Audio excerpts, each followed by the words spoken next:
Symbol of Joy. ఏది ద్రాక్షరసము symbol of Joy. అక్కడ సంతోషమే లేదు. ఎందుకు సంతోషం లేదు? ఎందుకు ద్రాక్షరసం అయిపోయిందంటే అక్కడే రాయిపోయింది. ఎవరు ఫస్ట్ ప్రయారిటీ ఎవరికి ఉంది? అక్కడ యేసు తల్లికి, యేసు కాదు. అందుకే చాలా రోజుల్లో, చాలా విషయాల్లో, చాలా మంది విశ్వాసుల్లో, చాలా మంది ఒక జీవితాల్లో సంతోషం ఎందుకు కొద్దుగా ఉంటుంది, సంతోషం ఎందుకు తక్కువగా ఉంటుందంటే వారి జీవితంలో ప్రాముఖ్యత ఎవరికి ఉండదు? ఎక్కువగా యేసు ప్రభువుకు ఉండదు. ఎవరికి ఉండదండి? యేసు ప్రభువుకు ఉండదు. ఎవరికి ఒక ప్రాముఖ్యత మన జీవితంలో మేము ఇచ్చి ఉంటాం. దాన్ని బట్టి ఏమవుతుందంటే ఏం లేకపోతుంది? సంతోషము. We are lack of joy, happiness. ఎందుకు? నా జీవితంలో ఎవరికి ప్రాముఖ్యత నాకు ఎక్కువగా ఉంటుంది? మనుషులకు. ఎవరికి ఎక్కువ ఉంటుంది? మనుషులకు ప్రాముఖ్యత ఎక్కువ. ఎక్కడ ఇస్తుంటారో అక్కడ కొరతలు ఉంటాయి, అక్కడ సంతోషం ఉండదు. మీ జీవితంలో కూడా మనుషునికి ఒక ప్రాముఖ్యత లేక దేనికి ఒక ప్రాముఖ్యత అని ఇచ్చినట్లయితే మీ జీవితంలో కూడా సంతోషము ఉండదు. అనేకమైన కొరతలు, సమస్యలు నీ జీవితానికి గురి అవుతూ ఉంటాయి. ఇక్కడ చెప్పబడుతుంది. అందుకే మరియమ్మకు ఒక విశ్వాసం. ఏం విశ్వాసము? యేసు ప్రభు ఉన్నాడు. ఎవరున్నారు? యేసు ప్రభు ఉన్నాడు, ఏమని ఒకటి చేస్తాడు అని. అందుకే అక్కడ చాలామంది ఉన్నప్పటికీ, అక్కడ మరియకి ప్రాధాన్యత ఉన్నప్పటికీ ఆమె ఎవరి దగ్గర పోయింది? ఆమె ఎవరికి ప్రాముఖ్యత ఇచ్చిందంటే ఎవరికి ఇచ్చింది? యేసు ప్రభుకి ఇచ్చింది. తెలిసిపోయింది. ఏంటి ఈ మ్యారేజ్లో నాకు ఎక్కువ ప్రాముఖ్యత లేదు, నాకు ఎక్కువ ప్రాముఖ్యత ఉంది. నాకంటే ఎక్కువ ప్రాముఖ్యత ఎవరికి ఇవ్వాలంటే యేసుకి ఇవ్వాలి, యేసు ప్రభుకి ఇవ్వాలి. అందుకే ఏమైపోయింది? ఇమ్మీడియట్గా తెలుసుకుంది. ఎక్కడికి వెళ్ళిపోయింది? యేసు దగ్గర వెళ్ళిపోయింది. యేసు ప్రభు వారి దగ్గర వెళ్ళిపోయింది. యేసు ప్రభు వారి దగ్గర వెళ్ళినప్పుడు ఏమవుతుంది? ఏమంటుంది? వాళ్ళకి ద్రాక్షరసం అయింది. ఏమన్నా చెయ్యి, నీ ఏదైనా ఒక అద్భుతం చెయ్యి అని చెప్తుంది. ఎందుకంటే మరి తెలుసు యేసు ప్రభు ఎవరు అని ఏమైనా చేయగలడు అని మరి తెలుసు. అందుకే నీ జీవితంలో నీకొక కొరత, నీ జీవితంలో ఉన్న కొరత, నీ జీవితంలో ఉన్న సమస్య, నీ జీవితంలో ఉన్న ప్రతి ఒక్క అవసరతలు తీర్చబడాలంటే నువ్వు ఎవరి దగ్గర పోయేది నేర్చుకోవాలి? యేసు ప్రభు దగ్గర పోయేది నేర్చుకోవాలి. చాలాసార్లు ఏం చేస్తాము? మా అవసరతల కొరకు, నా అక్కరలు తీర్చబడ కొరకు, నా సమస్యలు తీర్చబడుకోవడానికి నేను ఎవరెవరి దగ్గరో వెళ్తూ ఉంటాను, ఎక్కడెక్కడో వెళ్తూ ఉంటాను, ఏమేమో ప్రయాసపడుతుంటాను ప్రియులారా. అందుకే యేసు ప్రభు తిట్టేసినారు.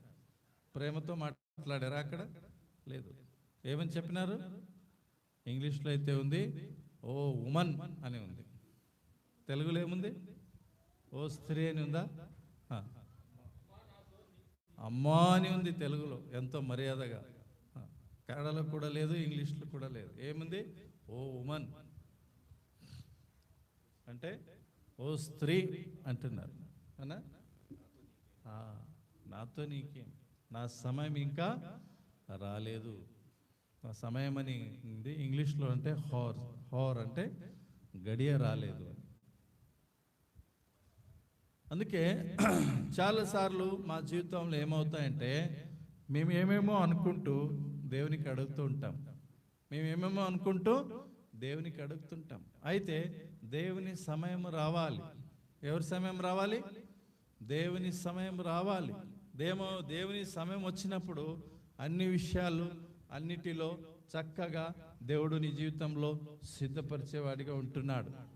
ఒకవేళ దేవుని సమయం వరకు నీవు వేచి ఉండకపోతే నీ జీవితంలో ఏం చేస్తావంటే నీవు తొందరపడి అనేక సార్లు నీవు తప్పిపోయే అవకాశము ఉంటుంది. అందుకే అంత అన్న తర్వాత మరియమ్మ ఒక డిసిషన్కి వస్తుంది. మరియమ్మ ఏం చేస్తుంది? ఒక తీర్మానానికి వస్తుంది. వచ్చి అక్కడ ఉన్న సేవకులకి ఏం చెప్తుందంటే ఒకే మాట చెప్తుంది. ఏం చెప్తుంది?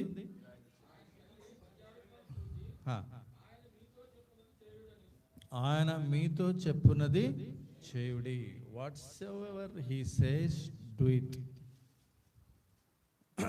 రెండు భాగాలు ఉన్నాయి. ఏంటి?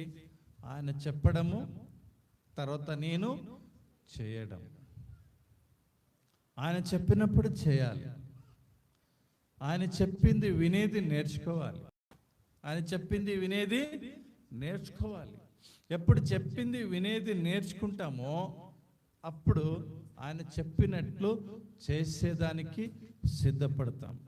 చాలా విశ్వాసుల జీవితం ఏంటంటే ఎవరెవరో చెప్పింది వింటాం, ఎవరెవరో చెప్పింది వినడానికి ప్రయాసపడతాం. నీ జీవితంలో వాస్తవంగా చెప్పాలంటే దేవుని స్వరం కంటే మనుషుల స్వరమే, మనుషుని ఒక శక్తినే చాలా ప్రభావితంగా ఉంటుంది. మనుషుల కార్యాలే నీ జీవితాల్లో చాలా ప్రభావితంగా ఉంటుంది. ఎవరు చెప్పింది వినాలి? దేవుడు చెప్పింది వినాలి. దేవుని స్వరం వినేది నేర్చుకోవాలి. దేవుని స్వరం వినని విశ్వాసియే కాదు. మళ్ళీ ఆయన చెప్పినట్లు నీకు చేయడానికి వీలే కాదు. చాలా మంది ఏదో చేయడానికి తొందరపడుతుంటారు, ఏదో సాధించడానికి ఆతురపడుతుంటారు. విషయం ఏంటి? నువ్వు ఆయన దగ్గర కూర్చొని వినే ఓపికనే లేదు. నువ్వు ఆయన దగ్గర కూర్చొని వినే ఓపికనే లేదు. మార్తా మరియకు చెప్తుంది, యేసు ప్రభుకి చెప్తుంది. ఏమని చెప్తుంది? లూకా సువార్త ఎక్కడుంది? 10వ అధ్యాయంలో ఎన్ని వచనంలో ఉంది?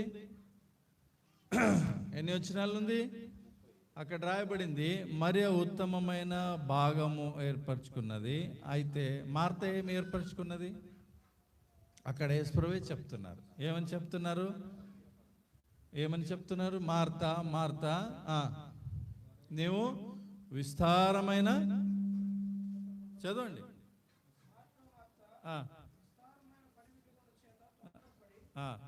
చాలండి. ఒక్కరేమో ఏం పెట్టుకున్నారు? మరియ ఉంది. మరియ ఏం పెట్టుకున్నది? యేసు ప్రభు పాదం పెట్టుకున్నది. మార్త ఏం పెట్టుకున్నది? విస్తారమైన పని పెట్టుకున్నది. పాదం పెట్టుకునేది, విస్తారమైన పని పెట్టుకునేది. యేసు ప్రభు పాదం ఎవరు పట్టుకొని కూర్చుంటారో, ఆయన స్వరం వినడానికి, ఆయన చెప్పింది వినడానికి ఎవరు పట్టుకొని కూర్చుంటారో వారు విస్తారమైన పనిల వెంట పరిగెత్తరు. విస్తారమైన వాటి కోసము ప్రయాసపడి తమ జీవితము, ఆత్మీయ జీవితము పాడు చేసుకోవడానికి ముందుకు సాగరు. చాలా విశ్వాసాలు ఏమైంది? అందుకే మార్తకు చెప్పబడుతుంది, మార్త నువ్వు అనేకమైన విస్తారమైన పని పెట్టుకున్నావు గనుక ఏం పడుతున్నావు? తొందరపడుతున్నావు. తొందర ఎందుకు నీ జీవితంలో? విస్తారమైన పెట్టుకున్నావు, ఏమేమో పెట్టుకున్నావు. అవన్నీ దేవుడు చెప్పిందా? యేసు ప్రభు చెప్పిందే? లేదు. యేసు ప్రభు చెప్పిన అవసరమైన ఒకటి ఉంది. ఏది? నా పాదము నా దగ్గర కూర్చొని నా మాట వినుట అని ఆయన చెప్తే మనం ఏం చేస్తున్నాము? విస్తారమైన పని పెట్టుకుంటాం. ఈ మ్యారేజ్లో కూడా అంతే అవుతుంది, ఆ కానులో అంతే అవుతుంది. ఎవరు యేసు ప్రభుకి చూడడానికి, యేసు ప్రభు మాట వినడానికి లేదు, విస్తారమైనది పెట్టుకున్నారు. ఏది? పెద్ద ఫంక్షన్, పెద్ద మ్యారేజ్, ఏం పని ఉన్నాయి, ఏం భారాలు ఉన్నాయి. ప్రయారిటీ, ప్రాముఖ్యత ఎవరికి ఇస్తున్నాము? విస్తారమైన పనులకు, విస్తారమైన మాటలకు, విస్తారమైన లోక సంబంధమైన వాటికి మేమేం చేస్తున్నామంటే మా ప్రాముఖ్యత ఇచ్చి, మా మనస్సు ఇచ్చి, మా సమయం ఇచ్చి మేము ఆయన చెప్పింది వినకపోతున్నాం.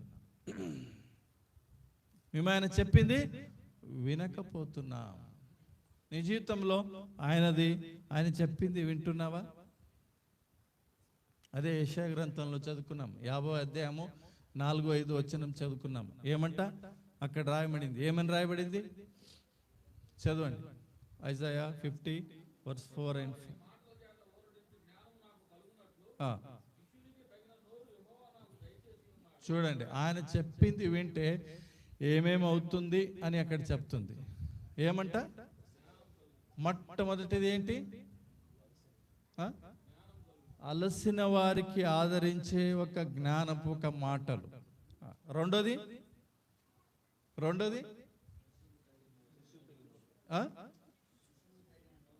శిక్షణకు తగిన అంటే టీచింగ్ టంగ్. దాని అర్థం ఏమంటే అలసిపోయిన వారు ఉంటారు లోకంలో, దేవుని బిడ్డల్లో, ఆత్మీయ జీవితాల్లో. వారికి ఆయన మాటతో ఆదరించే ఒక శక్తి నీకు ఇస్తాడంట. అంతేకాదు టీచింగ్ టంగ్ అంటే నీవు అనేకులకు ఉపదేశం చేస్తావు. You will teach so many things. అనేక విషయాలు నీవు చెప్పడానికి సామర్థ్యం కలవాడై దేవుడు నిన్ను సిద్ధపరుస్తారంట. ఇప్పుడు ప్రశ్న ఏమంటే ఆయన మాట ఎట్లా వినాలి? ఒక నిమిషం అండి. ఆయన మాట ఎట్లా వినాలి అని ద్వితీయోపదేశ కాండంలో దేవుడు చెప్తున్నారు. ద్వితీయోపదేశ కాండము డిటెరోనమీ 28 చాప్టర్ 28వ అధ్యాయం. ద్వితీయోపదేశ కాండము 28వ అధ్యాయము మొదటి వచనము 2వ వచనము చదవండి ఎవరైనా.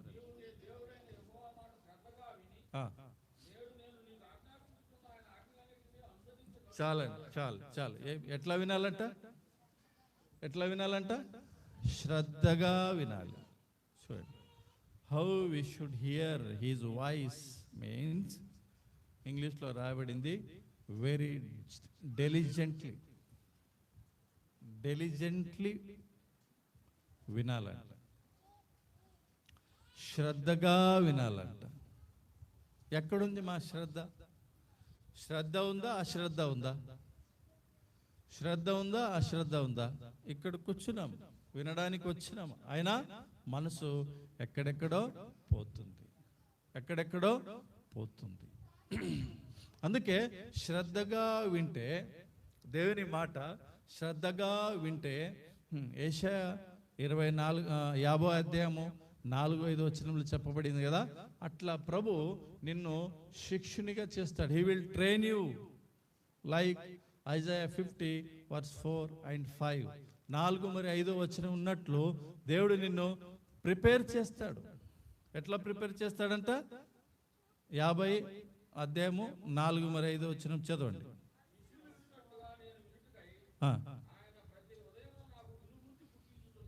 ఎట్లా, ఎప్పుడంట? వినుబుద్ధి ప్రతి ఉదయమున వినుబుద్ధి అని తెలుగులో చాలా మంచి మాట రాయబడింది. ఏ బుద్ధి? వినుబుద్ధి. ఎట్లా వినాలి? 28:1 ప్రకారంగా శ్రద్ధగా వినాలి. శ్రద్ధగా వినడానికి వినుబుద్ధి నీకు కలిగిస్తాడంట. ఎవరు? దేవుడు. ఎప్పుడు?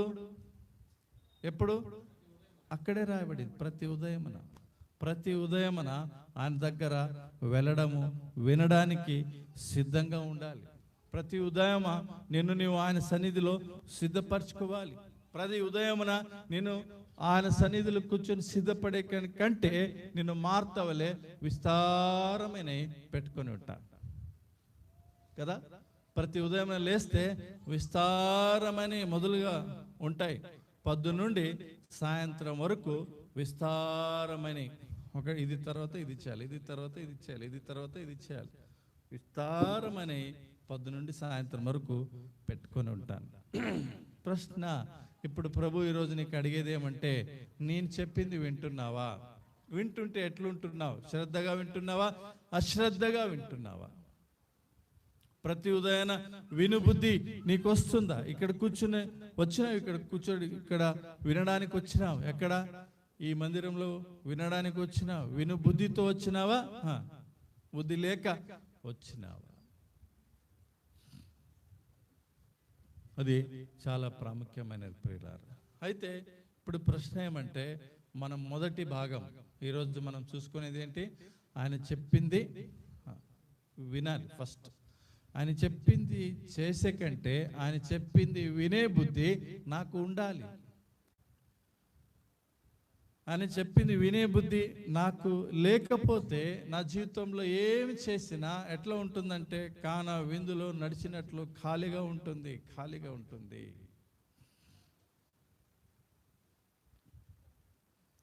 ఏదో ఒక కొరత, కనబడని కొరత, ఏదో ఇతరులు వచ్చి నీకు నీ కొరత చెప్పే ఒక పరిస్థితికి నీ జీవితం తీసుకొని వస్తున్నావు. ఎందుకు? వినే బుద్ధి నీకు లేనందువలన. నువ్వు ఆయన స్వరము వినడానికి సిద్ధ మనస్సు, మంచి మనస్సు చేసుకున్నందువలన నువ్వు విస్తారమైన వాటిలో నీ జీవితము పాడు చేసుకుంటున్నావు. విస్తారమైన చింతలు ఉన్నాయి, విస్తారమైన సమస్యలు ఉన్నాయి, విస్తారమైన బాధలు ఉన్నాయి, విస్తారమైన కష్టాలు ఉన్నాయి. ఎందుకు? సమస్య ఏమంటే ఆయన చెప్పింది వినే ఒక సమస్య. మనకందరికీ తెలుసు, సండే స్కూల్ పిల్లలు కూడా చెప్తాం ఏంటి? విత్తువాని సామ్యం. విత్తువాని సామ్యం ఏ పిల్లలకి తెలుసు? తెలుసు కదా అందరికీ. సండే స్కూల్ పిల్లలందరికీ విత్తువాని సామ్యము తెలుసు. పాట కూడా పాడతాం కదా. ఏం పాట పాడతాం తెలుసా? ఏం పాట? విత్తువాడు విత్తనం విత్తుతూ వెళ్ళెను అనేది మనం చూస్తాం. అంటే ఈరోజు ఈ భాగం, మొదటి భాగము భోజనం వరకు మనము ఇప్పుడు ఒక భాగం చూసుకుంటాము. భోజనం వరకు 2 సెషన్, అంటే ఒక గ్యాప్ ఇస్తాం. ఆ గ్యాప్లో మనం ఏం చూసుకుంటామంటే ఆయన చెప్పింది వినకుండా, దేవుడు నాతో చెప్పింది నేను వినకుండా నాకు ఆటంకపరిచే విషయాలు ఏమండి? దేవుని మాటలు వినకుండా, ఆయన చెప్పింది వినకుండా నా జీవితంలో ఆటంకపరిచే ఒక సందర్భాలు లేక విషయాల గురించి మనం చూస్తాం. మనందరికీ తెలుసు ఏది? విత్తువాని సామ్యం. ఎక్కడెక్కడ రాయబడింది? మత్తయి సువార్త 13వ అధ్యాయంలో రాయబడింది. మళ్ళీ మార్కు సువార్త 8వ అధ్యాయంలో రాయబడింది. మళ్ళీ లూకా 4లో కూడా రాయబడింది. ఇప్పుడు ఆయన చెప్పింది వినుడి అని దేవుని వాక్యం చెప్తుంటే, ఆయన చెప్పింది వినకుండా ఆటంకపరిచే విషయం మొట్టమొదటిగా విత్తువాని సామ్యం గురించి మత్తయి సువార్త 13వ అధ్యాయానికి వస్తే, మత్తయి సువార్త 13వ అధ్యాయము చూడండి.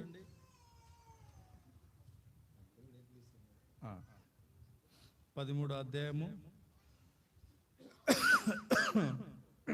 20వ వచనము చదవండి.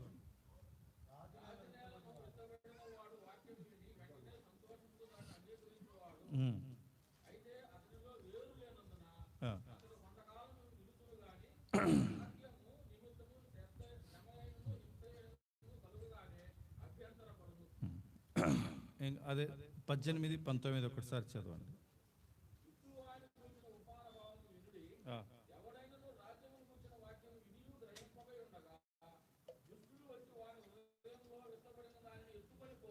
చాలు.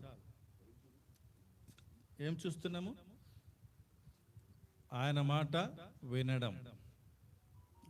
ఎట్లా వినాలంట? అక్కడ రాయబడింది శ్రద్ధగా వినాలని చూసాం. శ్రద్ధగా వినకుండా ఆటంకపరిచే విషయము ఇక్కడ చూస్తున్నాం. ఏమని చూస్తున్నాము? 18, 19 చూస్తున్నాము. ఏమని చూస్తున్నామండి? కాదు, అక్కడ రాయబడింది విత్తువాడు విత్తనము విత్తుతూ వెళ్ళెను. అక్కడ ఒక సమస్య ఉంది. ఏమి?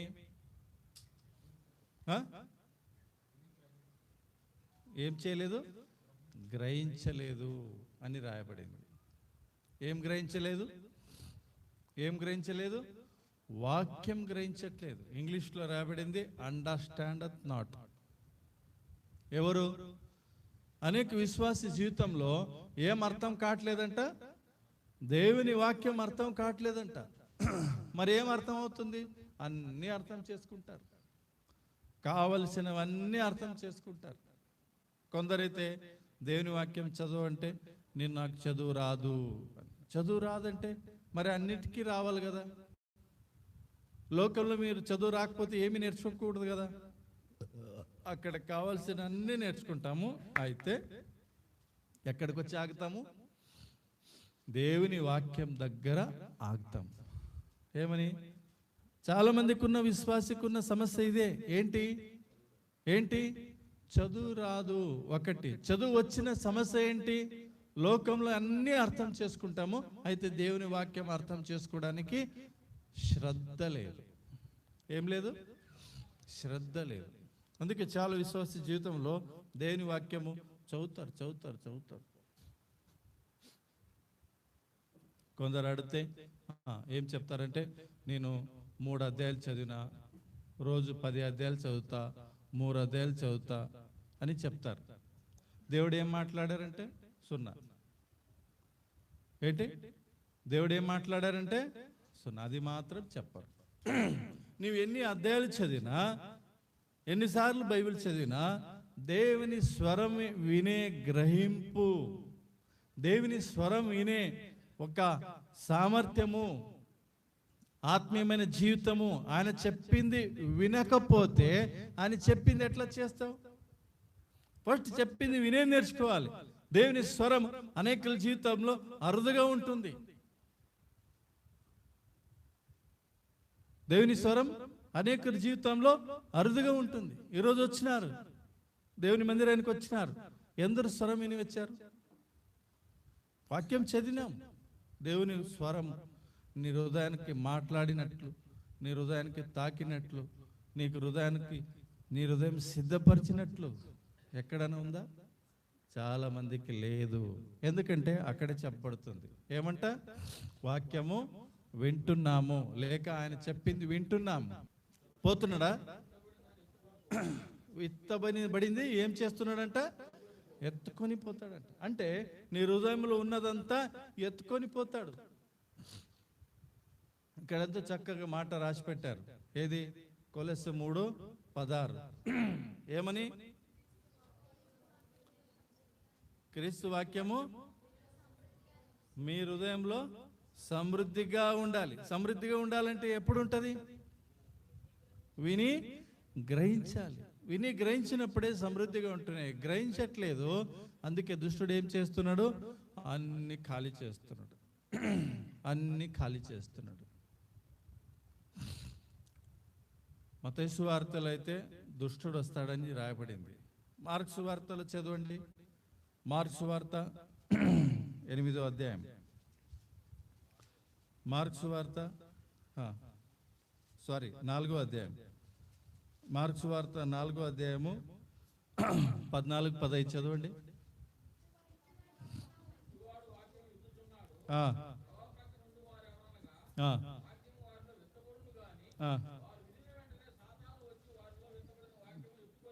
చాలు, ఎత్తుకొని పోను. ఇక్కడ ఎవరు వస్తున్నారు? సాతాను వస్తున్నాడు. లూకాలో ఏం చెప్పబడుతుంది? లూకా 8వ అధ్యాయం చదవండి.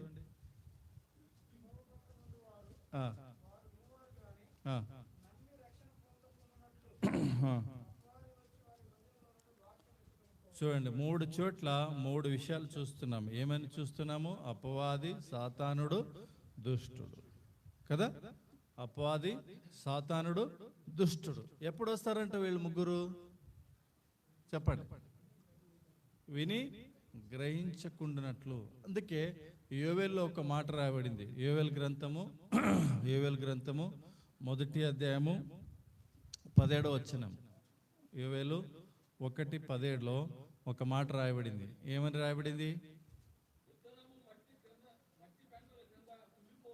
చాలు. ఎక్కడ విత్తనము ఏమైపోతుంది? కుళ్ళిపోతుంది. దేవుని వాక్యము నీలో పడినప్పుడు ఫలించాలి, కానీ కుళ్ళిపోయే విషయం ఎందుకు వచ్చింది? వేస్తుంది. ఎందుకంటే అక్కడ ఏం చూస్తున్నాము? విస్తారమైన పనులు, విస్తారమైన సమస్యలు, విస్తారమైన చింతలు. దేని వాక్యం ఫలించకున్నట్లు దుష్టుడు, సాతానుడు, అపవాది నీ నుండి తీసుకొని పోయి వాళ్ళు ఎత్తుకొని పోతున్నారు. దేవుని వాక్యం ఏమో నీలో సమృద్ధిగా ఉందని నీవు అనుకుంటున్నావు. చాలా మంది అదే అనుకుంటారు, నాలో వాక్యము మంచిగా ఉంది, నా హృదయంలో నేను మంచిగా నింపుకున్నాను అంటావు. అయితే పరిస్థితి ఏమంటే అన్ని ఖాళీ ఉంది, ఏమీ లేదు. అక్కడ ద్రాక్షారసం ఎట్లా ఖాళీ అయిపోయిందో నీ జీవితంలో వాక్యపు ఒక కొరత ఖాళీ అయిపోయింది. వాక్యంలో ఉన్న జీవం నీలో లేదు, ఎందుకంటే కుళ్ళిపోతుంది. దేవుని బిడ్డలారా, మీ జీవితంలో దేవుని వాక్యానికి ఎంత ప్రాముఖ్యత ఇస్తున్నారు? కొంచెం లేచి నిలబడండి. స్థలం కావాలి.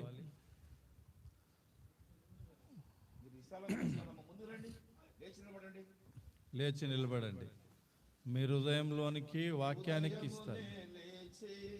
నీ స్వరము వినుట నాకు ఎంతో మధురము.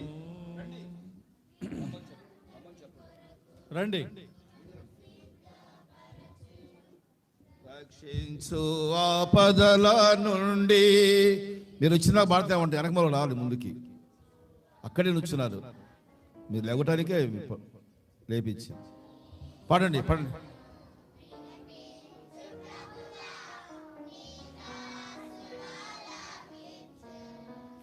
నీ స్వరము వినిపించు ప్రభువా, నీ దాసు ఆలకించు. నీ స్వరము వినిపించు ప్రభువా, నీ దాసుడు ఆలకించు. కూర్చోండి, మంచోడు కూర్చో. మీరు బాగా మాట్లాడినారు.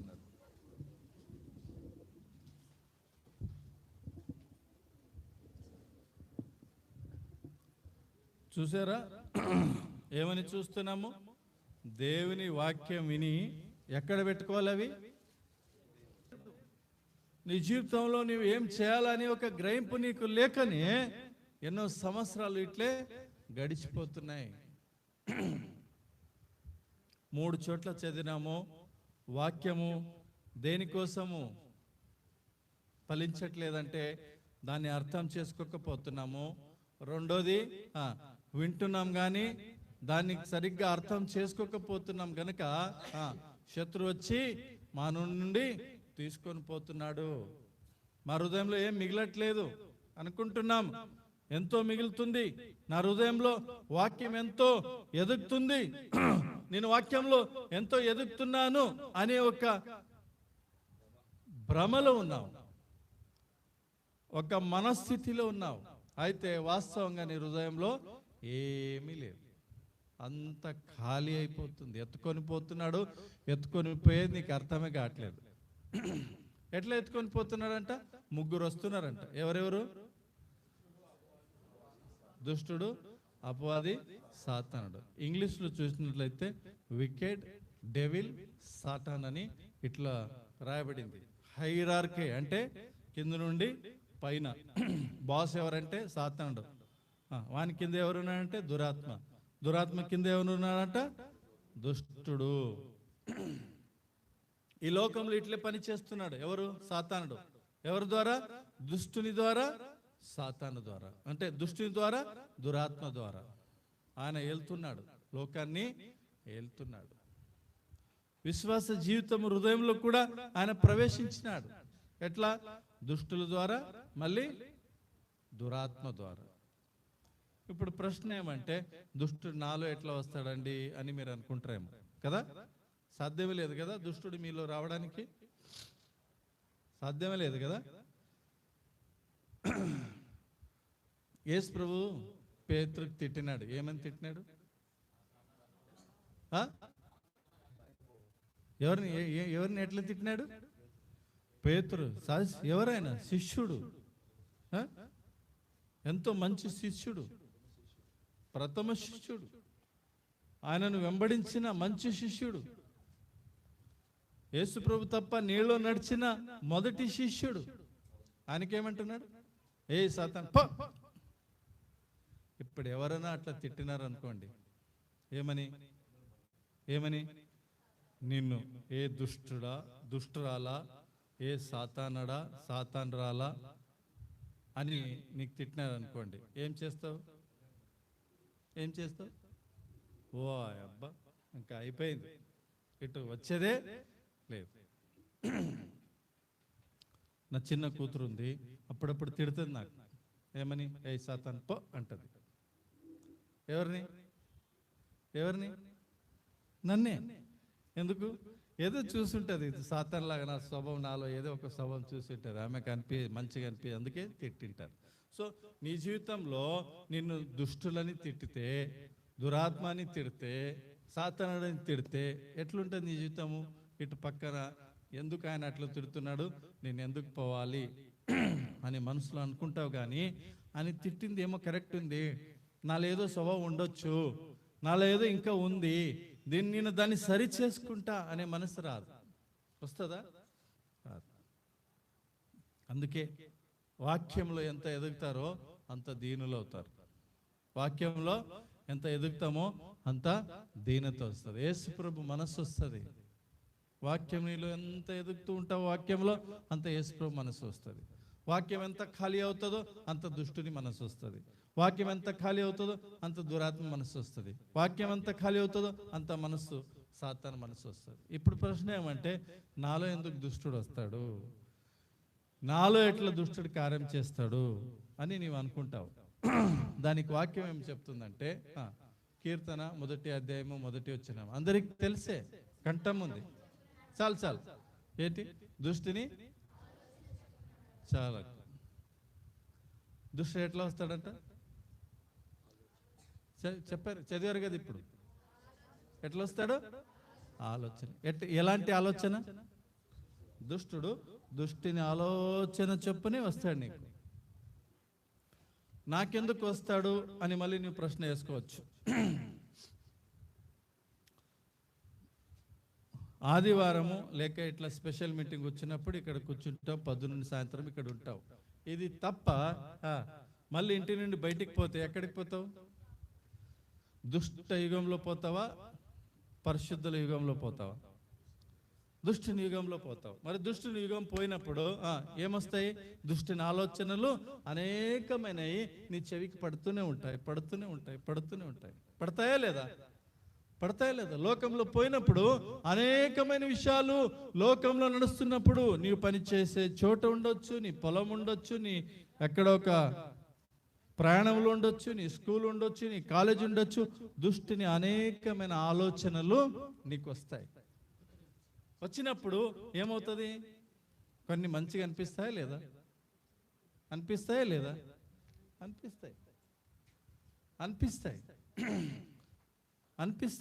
ఏది? అరే ఇది ఆలోచన ఎంత మంచిగా ఉందే, నాకు రాలేదే అని మేము అనుకుంటాం. దావీదుకు కూడా ఒక ఆలోచన వచ్చింది. ఏది? ఏం ఆలోచన వచ్చింది? మంజుషం ఎవరు వశం అయిపోయింది? ఫిలిష్టులు వశం అయిపోయింది. ఫిలిష్టులు ఏం చేసినారు? వీళ్ళ సమస్య మాకు చాలా అయిపోయింది, ఈ దేవుని బాధ మేము తట్టుకోలేమని వాళ్ళు ఏం చేశారు? కొత్త బండ మీద ఏది 2 ఎద్దులు కట్టి ఏం చేసినారు? దాన్ని పంపేశారు కదా. మళ్ళీ అదే ఆలోచనతో దావీదు మంజూషం తీసుకొని రావాలనుకున్నాడు. ఎక్కడికి? యెరూషలేముకి. అదే ఆలోచనతో తీసుకొని రావాలనుకున్నాడు. వచ్చిందా లేదా దుష్టుని ఆలోచన? దేవుని ఆలోచన ఎట్లుంది? మంజూషం తీసుకొని రావాలంటే లేవీలు మూసుకొని రావాలి. ఆ ఫిలిష్తీయులకు తెలీదు, అది ఆలోచన వచ్చింది. అదే ఆలోచన దావీదు కూడా మంచిగా అనిపించింది, తీసుకొని వస్తున్నాడు. ఇదే మనం చేసే పొరపాటు. ఏది? లోకంలో ఏదో ఒక ఆలోచన నాకు మంచిగా అనిపించినప్పుడు నేను ఎవరి దగ్గర పోవాలి? ఆయన పాద సన్నిధికి పోవాలి, మర్యాపోయినట్లు పోవాలి, ఆయన పాద సన్నిధి పట్టుకోవాలి. ప్రభువా నాకు ప్రార్థన చేసి అడగాలి. ఏం అడగాలి? కీర్తన 32:8, సామ్స్ 32:8 కీర్తన 32:8 చదవండి.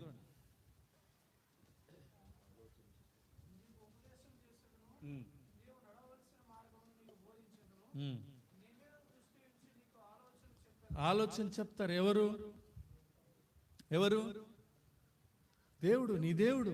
ఆయన స్వరం చేత నీకు ఉపదేశం చేస్తాడు, ఆలోచన చెప్తాడు, నడవలసిన మార్గం కూడా చెప్తాడు. He had all things what you want in your life. నీ జీవితంలో నీకు కావాల్సినంత కూడా ఆయనకు తెలుసు. ఆయన దాన్ని చేయడానికి, చెప్పడానికి, నడిపించడానికి, బోధించడానికి, ఆలోచన ఇవ్వడానికి మంచి సామర్థ్యం కల దేవుడు ఆయన నీ జీవితంలో ఉన్నాడు. నేను అట్లా చేయను. నేనేం చేస్తాను? ఆయన చెప్పింది వినక, ఆయన చెప్పింది గ్రహింపక, దుష్టిని ఆలోచన నా హృదయంలో తీసుకొని, నా మనస్సులో తీసుకొని, దాని ప్రకారంగా నేను ప్రార్థన చేస్తాను. ప్రభా ఇట్లా నాకు సాయం చేయండి. ప్రభా నేను ఇట్లా విన్నాను, ఇది మంచిదో కాదు నాకు తెలీదు, నాకు ప్రేరేపణ వస్తుంది, ఇది మీ ఆలోచన ఉందా లేదు.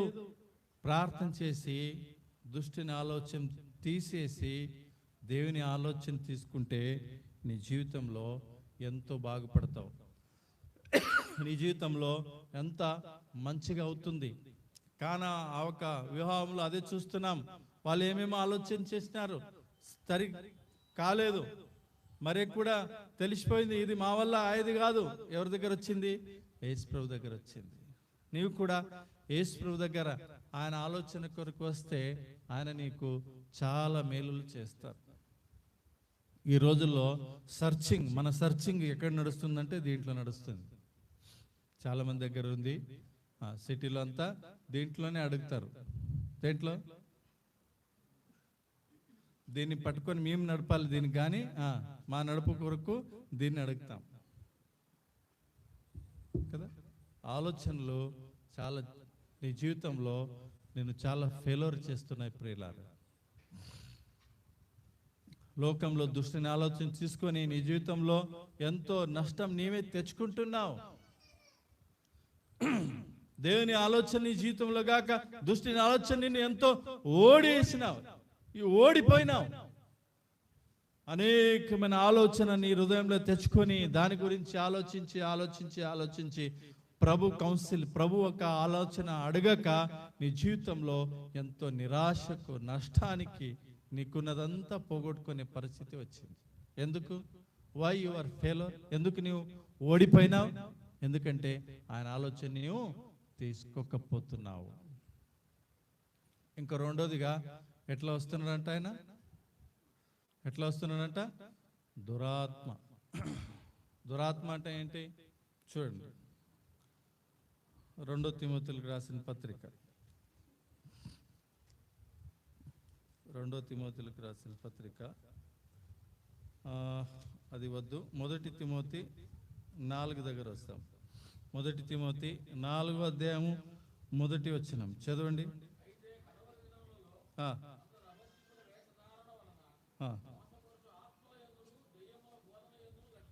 చాలు. ఎక్కడ లక్ష్యం ఉంచినారంట? మోసపరచు ఆత్మలందు దయ్యలు ఒక బోధ. మొదట ఏం చూసినాము? దుష్టుడు. రెండోది ఏంటి? దురాత్మ అంటే దయ్యం. దయ్యం ఒక బోధ మేము వింటున్నాం. దయ్యం ఒక బోధ నాకు బాగా నచ్చుతుంది. లోకంలో నేను చూస్తున్నాం అనేకమైన బోధకులు వచ్చినారు. ఎవరి పేరు మీద? యేసు ప్రభు పేరు మీదనే వచ్చినారు. మళ్ళీ ఎవరు వేరే పేరు మీద రాలే, యేసు ప్రభు పేరు మీదనే వచ్చినారు. ఏం చేస్తున్నారు వాళ్ళు? యేసు ప్రభు బోధ చేయట్లేదు, యేసు ప్రభు నామంలో దయ్యపు బోధ చేస్తున్నారు. అందుకే ఈ రోజుల్లో క్రైస్తత్వంలో ఎన్ని బోధలు ఉన్నాయి! ఓ అబ్బా, ఎన్ని వేరే డినామినేషన్ ఉన్నాయి. ఎందుకు? ఒక్కనిది ఒక బోధ, ఒక్కనిది ఒకటి బోధ. అందుకే దేవుడు అద్భుతంగా భక్ష్యం గారి ద్వారా ఒక అద్భుతమైన ప్యాటర్న్ వేసినారు, ఒక అద్భుతమైన మాదిరి కిందికి తీసుకొని వచ్చినారు. ఏంటది? అపోస్తల కార్యం 2:42. వారు అపోస్తల బోధ యందును, సహవాసమందును, రొట్టె ఇర్చుటెందును ప్రార్థన ఎందును ఎడతెగక. అద్భుతమైన దర్శనం కిందికి నీవు ఉన్నావు. లోకంలో దయపోక బోధ విని అటు ఇటు కొట్టుకొని నీ జీవితం పాడు చేసుకుంటున్నారు. ఎక్కడ రాయబడింది? ఎఫెసీయులకు రాసిన పత్రికలో రాయబడింది. ఏమని రాయబడింది చూడండి. ఎఫెసీయులకు రాసిన పత్రిక 4వ అధ్యాయము 12వ వచనము 12-14.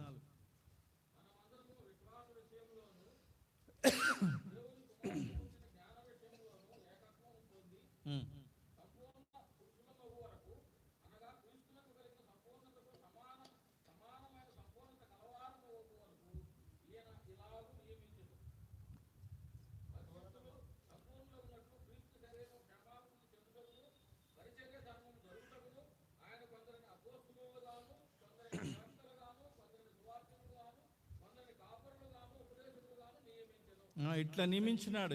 ఇట్లా ఒక క్రమం సంఘంలో అపోస్తల బోధ ఏది అపోస్తల 2:42లో ఇట్లా ఒక క్రమం ఉంది, ఇట్లా ఒక ప్యాటర్న్ ఉంది, ఇట్లా ఒక నియమం ఉంది.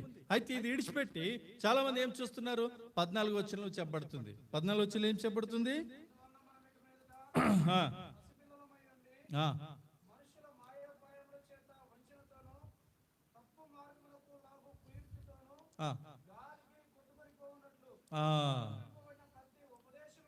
కల్పింపబడిన ఉపదేశం.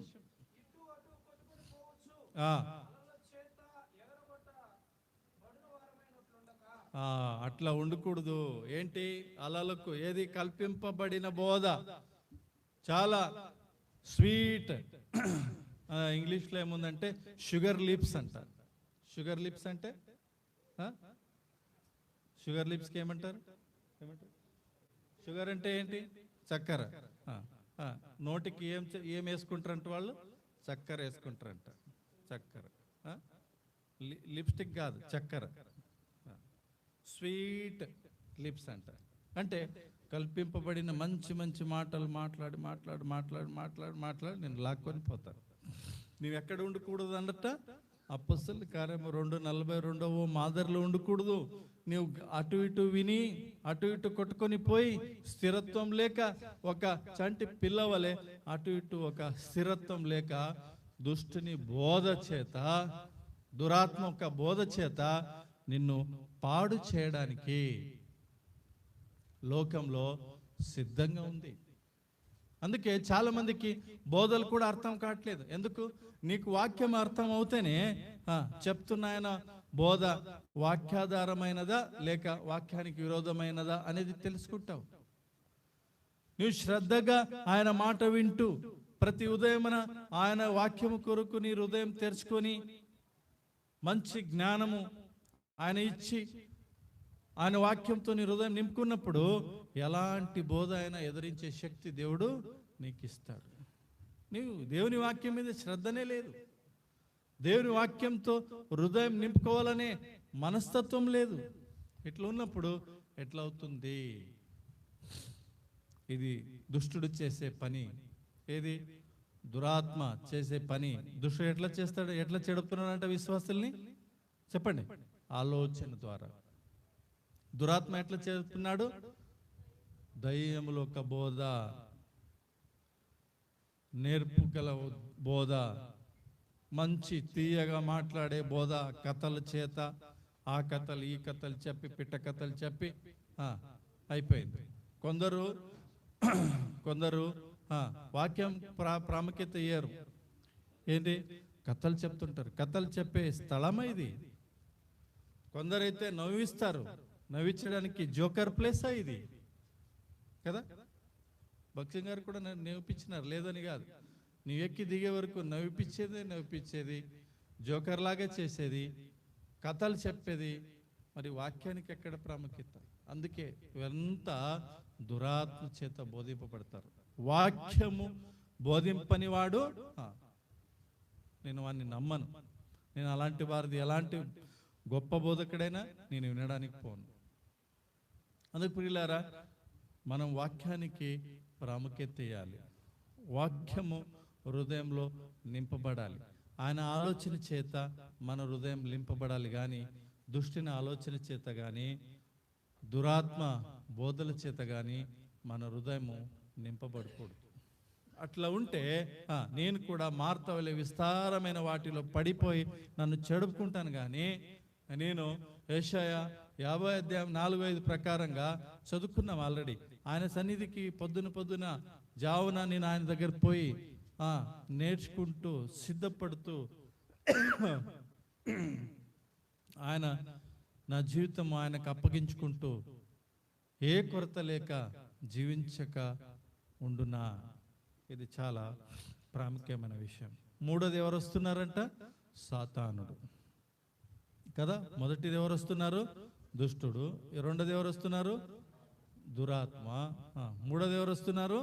సాతానుడు ఎట్లా వస్తున్నాడు? వాక్యంలో రాయబడింది, వీళ్ళిద్దరి చేత కాలేకపోతే, ఎవరి చేత? దుష్టుని చేత, దురాత్మ చేత నీ జీవితమును పాడు చేయడానికి కాలేకపోతే వాడే వస్తాడంట. ఎట్లా వస్తాడు? లూకలో రాయబడింది, వాక్యం విని రక్షణ పొందుకున్నట్లు సాతానుడు వచ్చి వాని పడేస్తాడంట. అందుకే చాలా విశ్వాసుల జీవితంలో మందిరానికి వచ్చిన రక్షణ తీర్మానం ఎందుకు చేసుకోరంటే, దుష్టుడు నిన్ను పీడిస్తున్నాడు, దురాత్మ సాతానుడు నిన్ను పీడిస్తున్నాడు. చాలా మంది విశ్వాసి జీవితంలో సాతానుడు బలమైన కార్యం చేస్తున్నాడు, అద్భుతాలు చేస్తున్నాడు. వాక్యంలో రాయబడింది, ఆయన ఏర్పరచుకున్న వారిని కూడా మోసపరచడానికి వెలుగు దూత వలె వేషం వేసుకొని వచ్చి అనేకల్ని పాడు చేసేవాడిగా ఉంటున్నాడు. అందుకే యేసుప్రభు అడుగుతాడు, యేసుప్రభు చెప్తాడు శిష్యులకి, ఏది? సాతానుడు మిమ్మల్ని అడుగుతున్నాడు. దేనికోసమంట? మిమ్మల్ని నలుపుతాడంట. ఏది? గోధుమ నలిపినట్లు నలపడానికి మీకు అడుగుతున్నాడు, అయితే నేను ఇయ్యట్లేదు అంటాడు కదా. వాడు సిద్ధంగా ఉన్నాడు. ఎప్పుడు నువ్వు ఆయన చేతిలో దొరుకుతావా, ఎప్పుడు నేను పట్టుకొని పిండేయాలనా, ఎప్పుడు నేను లాక్కొని పోవాలనా, ఆయన సిద్ధంగా ఉన్నాడు ప్రియులారా. అందుకే వాక్యం శ్రద్ధగా వినాలి. ఆయన చెప్పింది శ్రద్ధగా వినాలి అంటే వాక్యం అర్థం చేసుకోవాలి, దాన్ని భద్రంగా హృదయంలో పెట్టుకోవాలి. ప్రతి ఉదయం ఆయన మోకాలు ఆయన సన్నిధికి పోవాలి, ఆయన ఆలోచన తీసుకోవాలి, ఆయన సలహాలు తీసుకోవాలి. అప్పుడు ఆయన మార్గంలో నడవడానికి మనకు వీలవుతుంది. గ్రహించే ఒక మనస్సు నాకిమ్ము ప్రభువా, గ్రహించే ఒక మంచి మనస్సు నాకిమ్ము ప్రభువా అని మేము అడుగుతూ ఉండాలి. అందుకే ఈరోజు వాక్యం చదివినారు, ఎందరు చదువుక వచ్చినారు? అది ఒక ప్రశ్న. వాక్యం చదివిన అర్థం చేసుకోక ఎందరు వచ్చినారు? అది ఒక ప్రశ్న. ఒకటి కన్ఫర్మ్గా పెట్టుకోండి, ఎన్ని అధ్యాయాలు చదివినానని ఇంపార్టెంట్ కాదు. ఎన్ని అధ్యాయాలు చదివినానని ఇంపార్టెంట్ కాదు, చదివింది ఎంత అర్థం చేసుకున్నా అది చాలా ప్రాముఖ్యం. మీరు స్కూల్కి పోతున్నారు, 10 బుక్స్ ఉన్నాయి, చదువుతున్నారు, ఎగ్జామ్ రాయడానికి రాకపోతే ఏం ప్రయోజనం కదా. ఎగ్జామ్ ఎప్పుడు రాస్తారు? అర్థం చేసుకుంటే, సబ్జెక్ట్ అర్థం అవుతేనే ఎగ్జామ్ రాస్తారు. అట్లే వాక్యం అర్థం చేసుకుంటూ హృదయంలో నింపుకుంటూ ఉంటే ఎలాంటి పరిశోధన అయినా, ఎలాంటి పరీక్ష అయినా, ఎలాంటి శోధన అయినా జయించే శక్తి మనకు వస్తాయి. వాక్యం గ్రహించిన వారికి కూడా శోధనలు వస్తాయి, వాక్యం గ్రహింపకపోయిన వారికి కూడా శోధనలు వస్తాయి. ముందు నుండి, ఆది నుండి మనుషునికి ఇది ఒక పొరపాటు, ఇది ఒక సమస్య. ఏది? ఆయన చెప్పింది సరిగా వినకుండా పోవడం. ఎక్కడి నుండి? ఆది కాండం నుండే వస్తుంది. ఆది కాండంలోనే చూస్తున్నాము. ఏమని చూస్తున్నాము? ఆది కాండం 3వ అధ్యాయంలో సాతానుడు వస్తాడు. సాతానుడు వచ్చి ఏమంటున్నాడు? అవ్వా, ఇది నిజమా అని ఒక ప్రశ్న వేస్తాడు కదా. వేస్తాడా లేదా? ఏమని వేస్తాడు? ఇది నిజమా? ఇది తినొద్దన్నారు, ఇది నిజమా? ఏం చెప్పింది అవ్వ? అవును అన్నింటి అయిపోయింది కదా. అవును, దేవుడు చెప్పింది నిజమే అన్నింటి అయిపోయింది. ఏం చెప్పింది? ఇది తినకూడదంట, ఇది ముట్టకూడదని చెప్పినాడు దేవుడు అని చెప్పింది కదన్నా కదా. తింటే చచ్చిపోతావని చెప్పినాడు, దేవుడు చెప్పినాడు, లేదని కాదు. అక్కడ ఒక మాట రాయబడింది. ఏం రాయబడింది? చదవండి.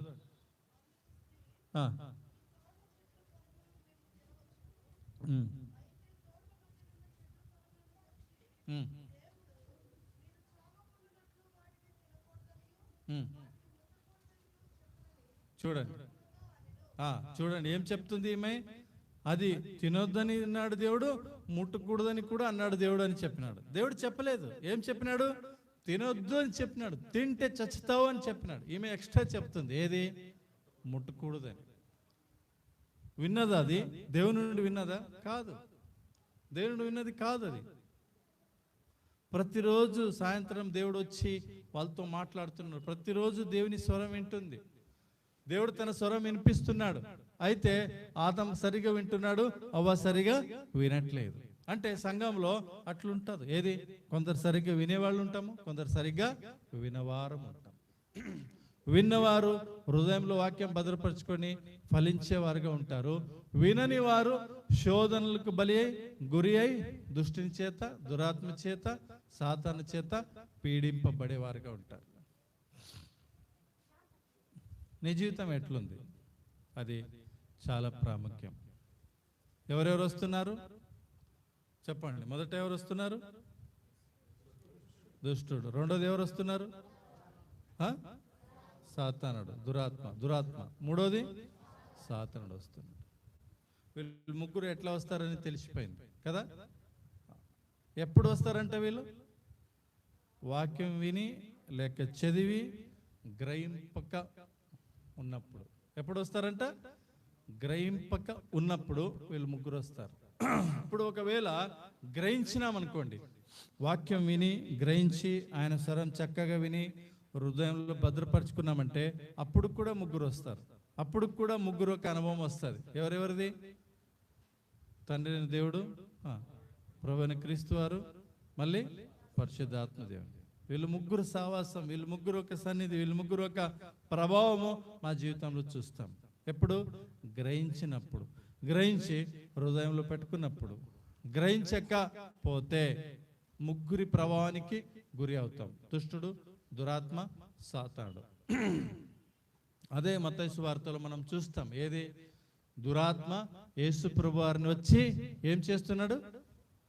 శోధిస్తున్నాడు. హి టెంప్టింగ్ లార్డ్ జీసస్ క్రైస్ట్.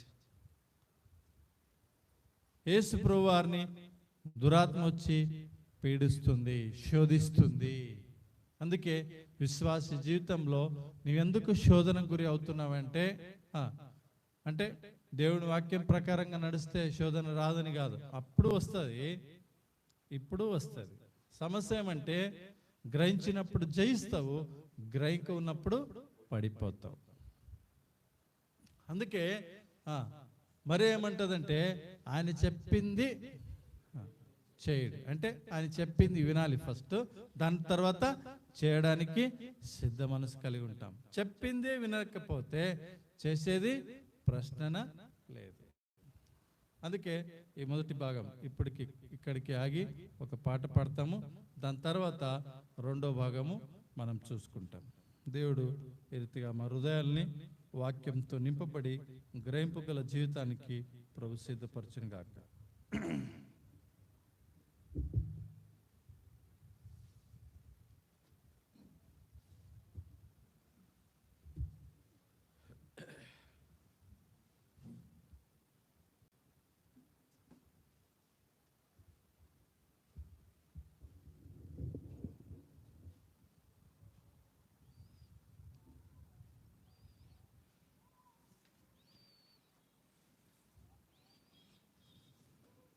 రెండు పాటలు పాడేవారు.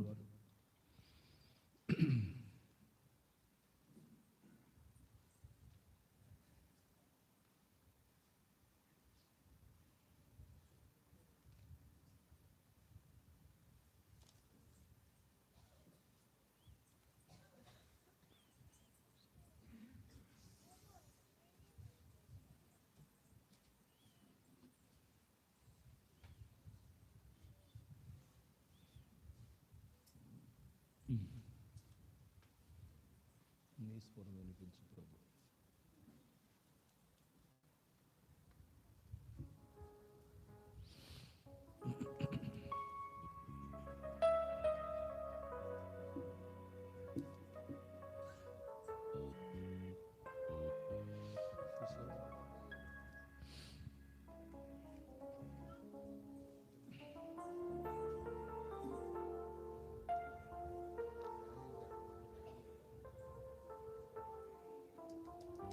నీ స్వరం వినిపించు ప్రభువా. 477 737 పాత పాటల పుస్తకాల్లో పాట పాడుకుంటూ లేచి నిలబడతాం. ఈ సమయం మీరు ఏదన్నా బయటికి వెళ్ళి కాలకృష్ణాలు తీసుకొని జస్ట్ ఇంకొక మీరు పాట అయిపోయాక వచ్చేసేయాలి. లేచి నిలబడి పాడుతాం ఈ పాటను.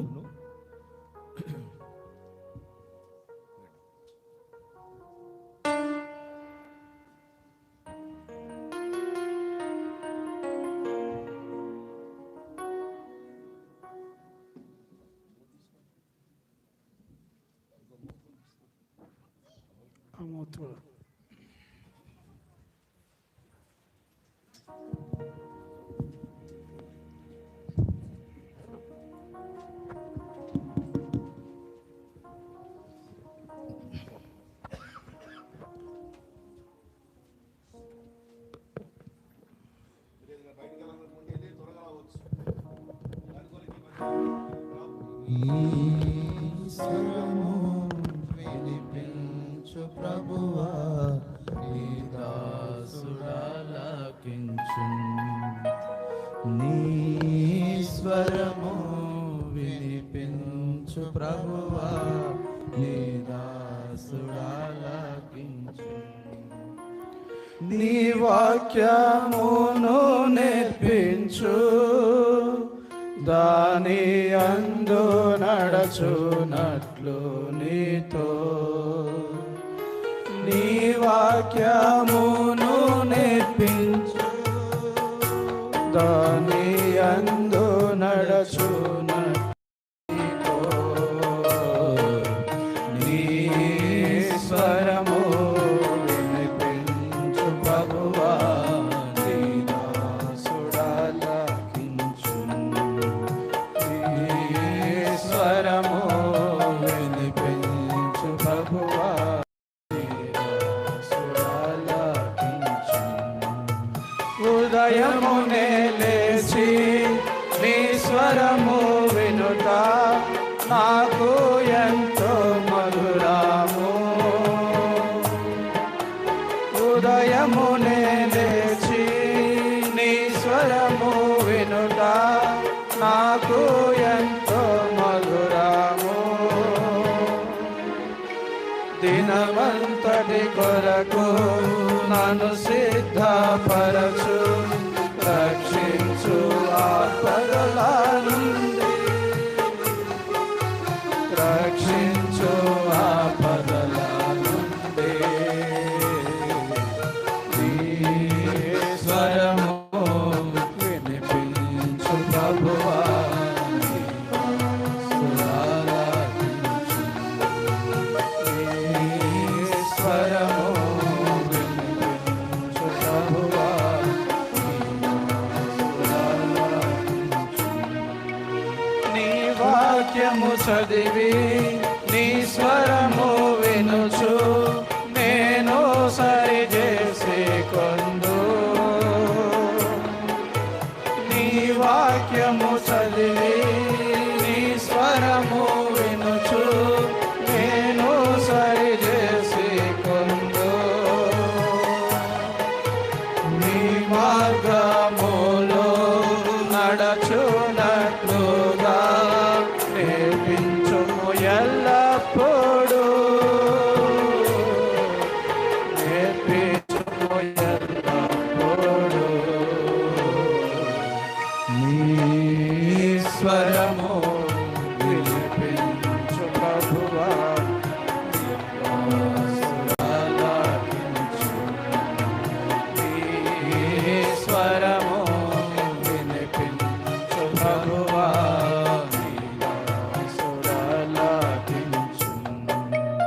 భయభీతులలో తుఫానులలో నీ స్వరము వినిపించుము. భయభీతులలో తుఫానులలో నీ స్వరము వినిపించుము. అభయము నిమ్ము ఓ గొప్ప దేవా, ధైర్యపరచు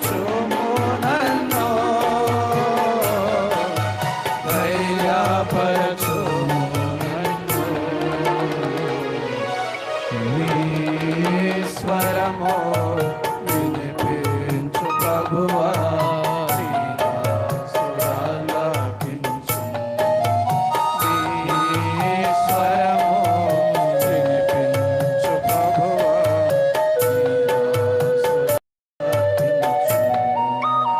నాతో మాట్లాడు స్పష్టముగా ప్రభువా నీ స్వరము నాతో రాకే నాతో మాట్లాడు స్పష్టముగా ప్రభువా నీ స్వరము నాతో రాకే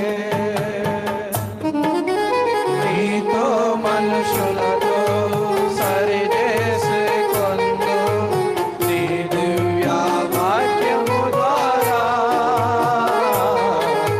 నీ దివ్య వాక్యము ద్వారా నీ స్వరము వినిపించు ప్రభువా నీ సురాల స్వరము వినిపించు ప్రభువా దయచేసి కూర్చోండి. నీ వాక్యము అగ్ని శుద్ధి వంటిది అది రెండంచులు గల ఖడ్గం నీ వాక్యము అగ్ని శుద్ధి వంటిది అది రెండంచులు గల ఖడ్గం నీ వాక్యమేగా అద్భుత అర్థం నిజ స్వరూపమును చూపించు స్వరూపము చూపించు నీ స్వరము వినిపించు ప్రభువా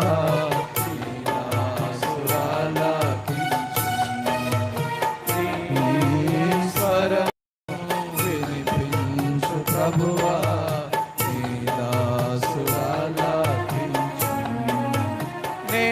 నేర్చుకున్నాను నా శ్రమల ద్వారా నీ వాక్యమును ఎంతో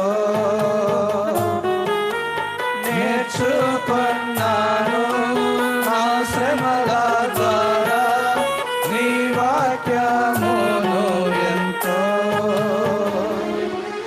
నన్నుంచుము ప్రభువా నీ విశ్వాసతలో నీయందు నిలచునట్లుగా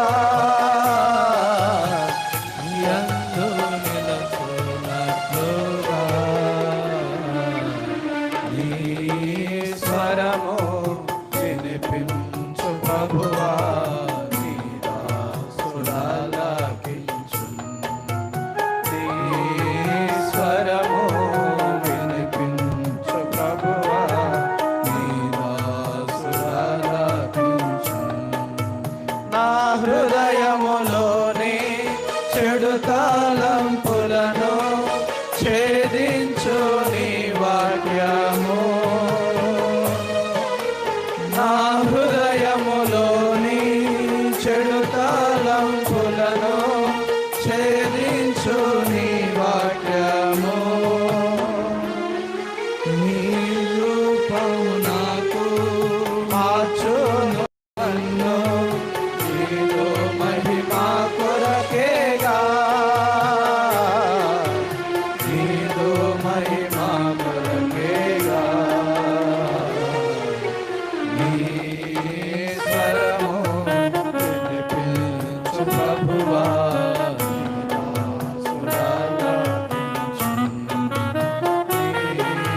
స్వరము వినిపించు ప్రభువా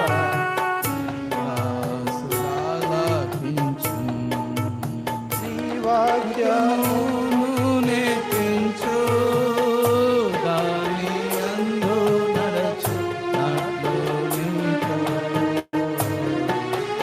నీ వాక్యమును నేర్పించు దాని అందు నడచు నాలో నీతో నీ స్వరము వినిపించు ప్రభు ప్రభువా నీ దాసుడాలకించు నీ స్వరము వినిపించు ప్రభువా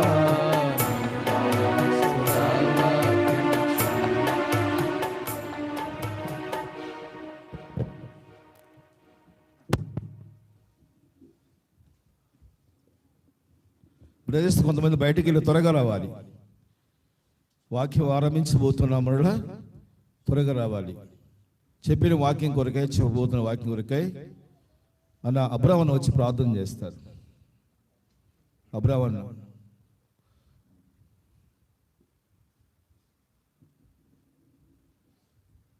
రండి. మీ ఊరి పేరు రాట్లా గబక్కన బొల్లపల్లి.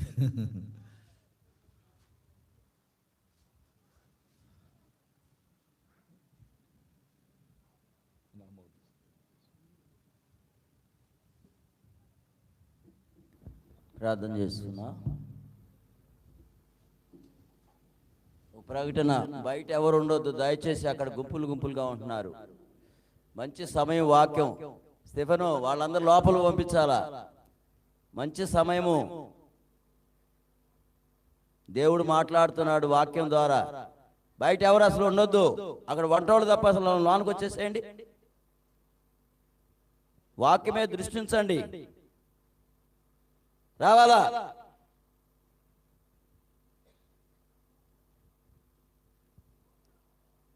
ప్రేమల తండ్రి, పరిశుద్ధుడైనటువంటి దేవా, చూస్తున్నటువంటి దేవా, యథార్థవంతుడైన దేవా, నేను సర్వశక్తి గలటువంటి దేవుడను. నా సన్నిధిలో నడుచుచు నిందారహితుడిగా జీవించమని మా పితరుడైనటువంటి అబ్రహాము, ఇస్సాకు, యాకోబులతో చెప్పిన తండ్రి స్తోత్రాలు.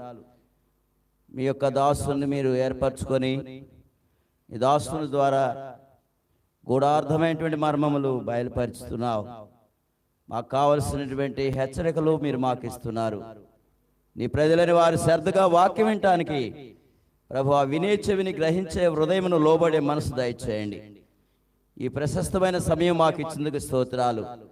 వాతావరణం గురించి ప్రార్థన చేస్తూ వచ్చాం. తుఫాన్ అన్నారు, గద్దించారు, ప్రార్థన ఆలకించారు. తండ్రి నిమ్మలపరిచి గడిపే సమయంతో ప్రశస్తమైనదిగా చేసి మహిమ పొందండి. ఇప్పుడు మళ్ళీ రెండవ సెక్షన్లో మీ దాసుని మీరు, నీ కుమారుని మీరు అభిషేకించి వాడుకొని మహిమ పొందమని, పిల్లలు కూడా వాక్యం వినడానికి సహాయం చేయండి. ఇటు అటు తిరగకుండా తండ్రి ప్రభువా, పెద్దవారు కూడా నీ వాక్యమును రిఫరెన్స్ రాసుకోవడానికి కృప చూపించండి. వినే చెవిని గ్రహించే హృదయమును లోబడే మనసు దయచేయమని స్తోత్రం చెల్లిస్తూ యేసు ప్రభు పేరట స్తుతించి ప్రార్థించి అతి వినయంతో వేడుకొని ప్రార్థిస్తున్నాము తండ్రి. ఆమేన్.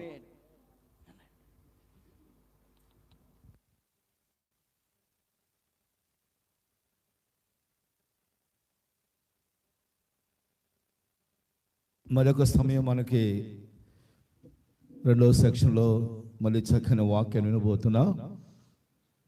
అన్న చాలా దూరం నుంచి మన మధ్యకు ఎప్పటి నుంచో నాతో మన స్టీవెన్ పాల్ చెప్తున్నాడు, దూరం నుంచి వస్తున్నాడు అన్న, చెన్నై నుంచి అన్న, కర్ణాటక గంగాధరరావు పటేల్, ఆయన అన్న పేరు గంగాధరరావు. హిందూస్ బ్యాక్గ్రౌండ్ నుంచి ప్రభులోకి వచ్చాడు. మళ్ళీ మనం ఇప్పుడు చక్కటి మాటలు, మరి ఈ భోజన సమయంలో మరొక గంట సేపు మనము ఒక వాక్యాన్ని మనం వినటానికి బాగా మనం ప్రయత్నం చేస్తాం. వాక్యాన్ని పోగొట్టుకోదానని చెప్తూ వచ్చాడు అబ్రాహ్మణ అన్న. ఇది చాలా మంచి సమయము, వాక్యము విలువైనది. వాక్యాన్ని తీసుకునేకి వచ్చాం మనం. భోజన సహవాసం ముందు మనము మన వాక్యాన్ని వినబోతున్నాం. అక్కడ వంటశాలలో పనిచేసేవాడు తప్పక మార్త పని చేస్తున్నారు, వాళ్ళు చేయనండి. ఆ కిచెన్లో మార్త పని చేస్తున్నారు, చేయనండి. ఇంకెవరు ఉండదు అక్కడ.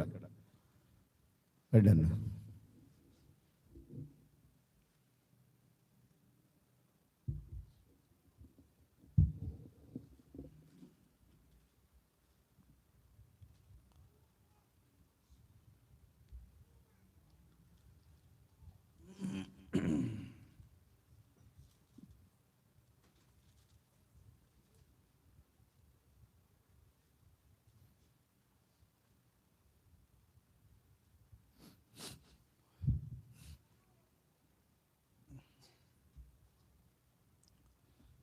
రెండో భాగంలో మనము వాక్యము, దేవుని వాక్యము ఇంకా చక్కగా అర్థం చేసుకొని గ్రహించుకొని మన జీవితంలో దాన్ని ఎట్లా అమలు పరుచుకోవాలి, ఎట్లా మనము దాన్ని ప్రాక్టీస్ చేసుకోవాలి అనే విషయంలో 3 విషయాలు మనం చూసుకుంటామండి. అబ్రహ్మణ గారు ప్రార్థన చేస్తున్నప్పుడు ఒక మంచి మాట అన్నారు. ఏది? రెఫరెన్స్ రాసుకోండి. బైబిల్ అంతా ఉంది కదా, రాసుకునేది ఏముంది అంటున్నారేమో. మనం ఎంత రాసుకున్నా తక్కువే. నా అంతకు నేను చెప్తాను, నేను ట్రాన్స్లేషన్ చేస్తుండేవాడిని. ట్రాన్స్లేషన్ చేస్తున్నప్పటికి కూడా నేను రెఫరెన్స్ రాసుకునేవాడిని. ఎందుకంటే రాసుకోవడం కూడా దేవుని వాక్యముని గౌరవిస్తున్నాను అనే దానికి ఒక ఏమంటారు, దానికి గుర్తు అది. అందుకలే వాక్యంలో రాయబడింది, ఏమని రాయబడింది? ప్రకటన గ్రంథంలో రాయబడింది. చూడండి, ప్రకటన గ్రంథం 1వ అధ్యాయము 11వ వచనంలో ఈ రీతిగా రాయబడింది. ఏం రాయబడింది? చదవండి ఎవరైనా.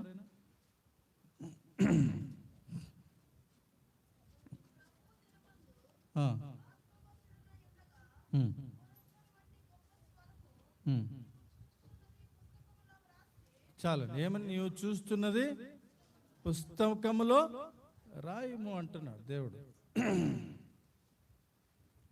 దాన్ని రాయము, దాన్ని రాసుకోము అంటున్నారు. సో మనము రాసుకొని నేర్చుకోవాలి. ఎప్పుడు రాసుకొని నేర్చుకుంటామో అప్పుడు దేవుని వాక్యం ఇంకా ఎక్కువగా మన జీవితంలో నేర్చుకుంటాం. ఇంకా ఆయన చెప్పింది, ఆయన వాక్యం నాతో మాట్లాడుతున్నది, ఇంకా నేను చక్కగా దాన్ని అర్థం చేసుకొని నా జీవితంలో ఆ వాక్యంలో ఎదగడానికి 3 విషయాలు మనం ఇప్పుడు రెండో భాగంలో చూసుకుందామని. మొట్టమొదటిగా దేవుని వాక్యం ఏం చెప్తుందంటే, ప్రకటన గ్రంథము 1వ అధ్యాయము 3వ వచనం, రెవల్యూషన్ 1:3.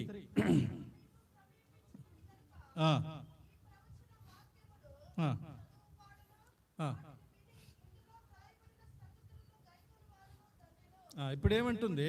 మొట్టమొదటిగా ఏమంటే ఎక్కువ చదివేది నేర్చుకోవాలి. ఏది? దేవుని వాక్యం. అక్కడ రాయబడింది ఏమంట? చదువువాడు మళ్ళీ ఏమని?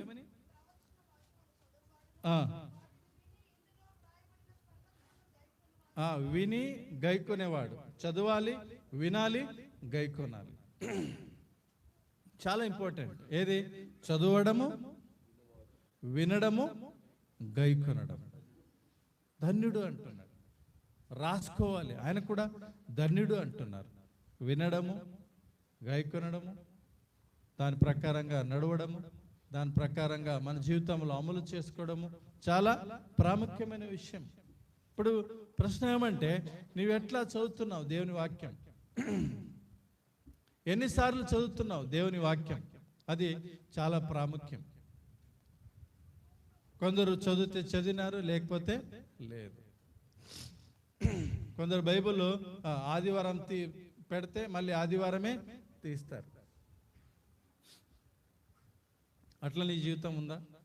చదువుకోవడము చాలా ప్రాముఖ్యమైన విషయం. అందుకే ద్వితీయోపదేశ కాండము 17వ అధ్యాయము 19వ వచనంలో ఈ రీతిగా రాయబడింది. డిటోనమీ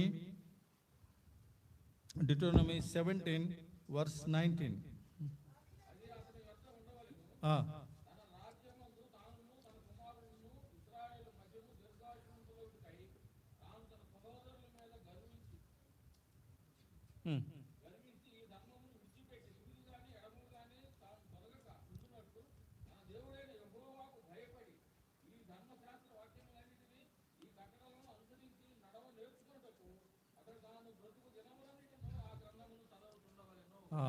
తన బతుకు దినవలంతా చదవాలి.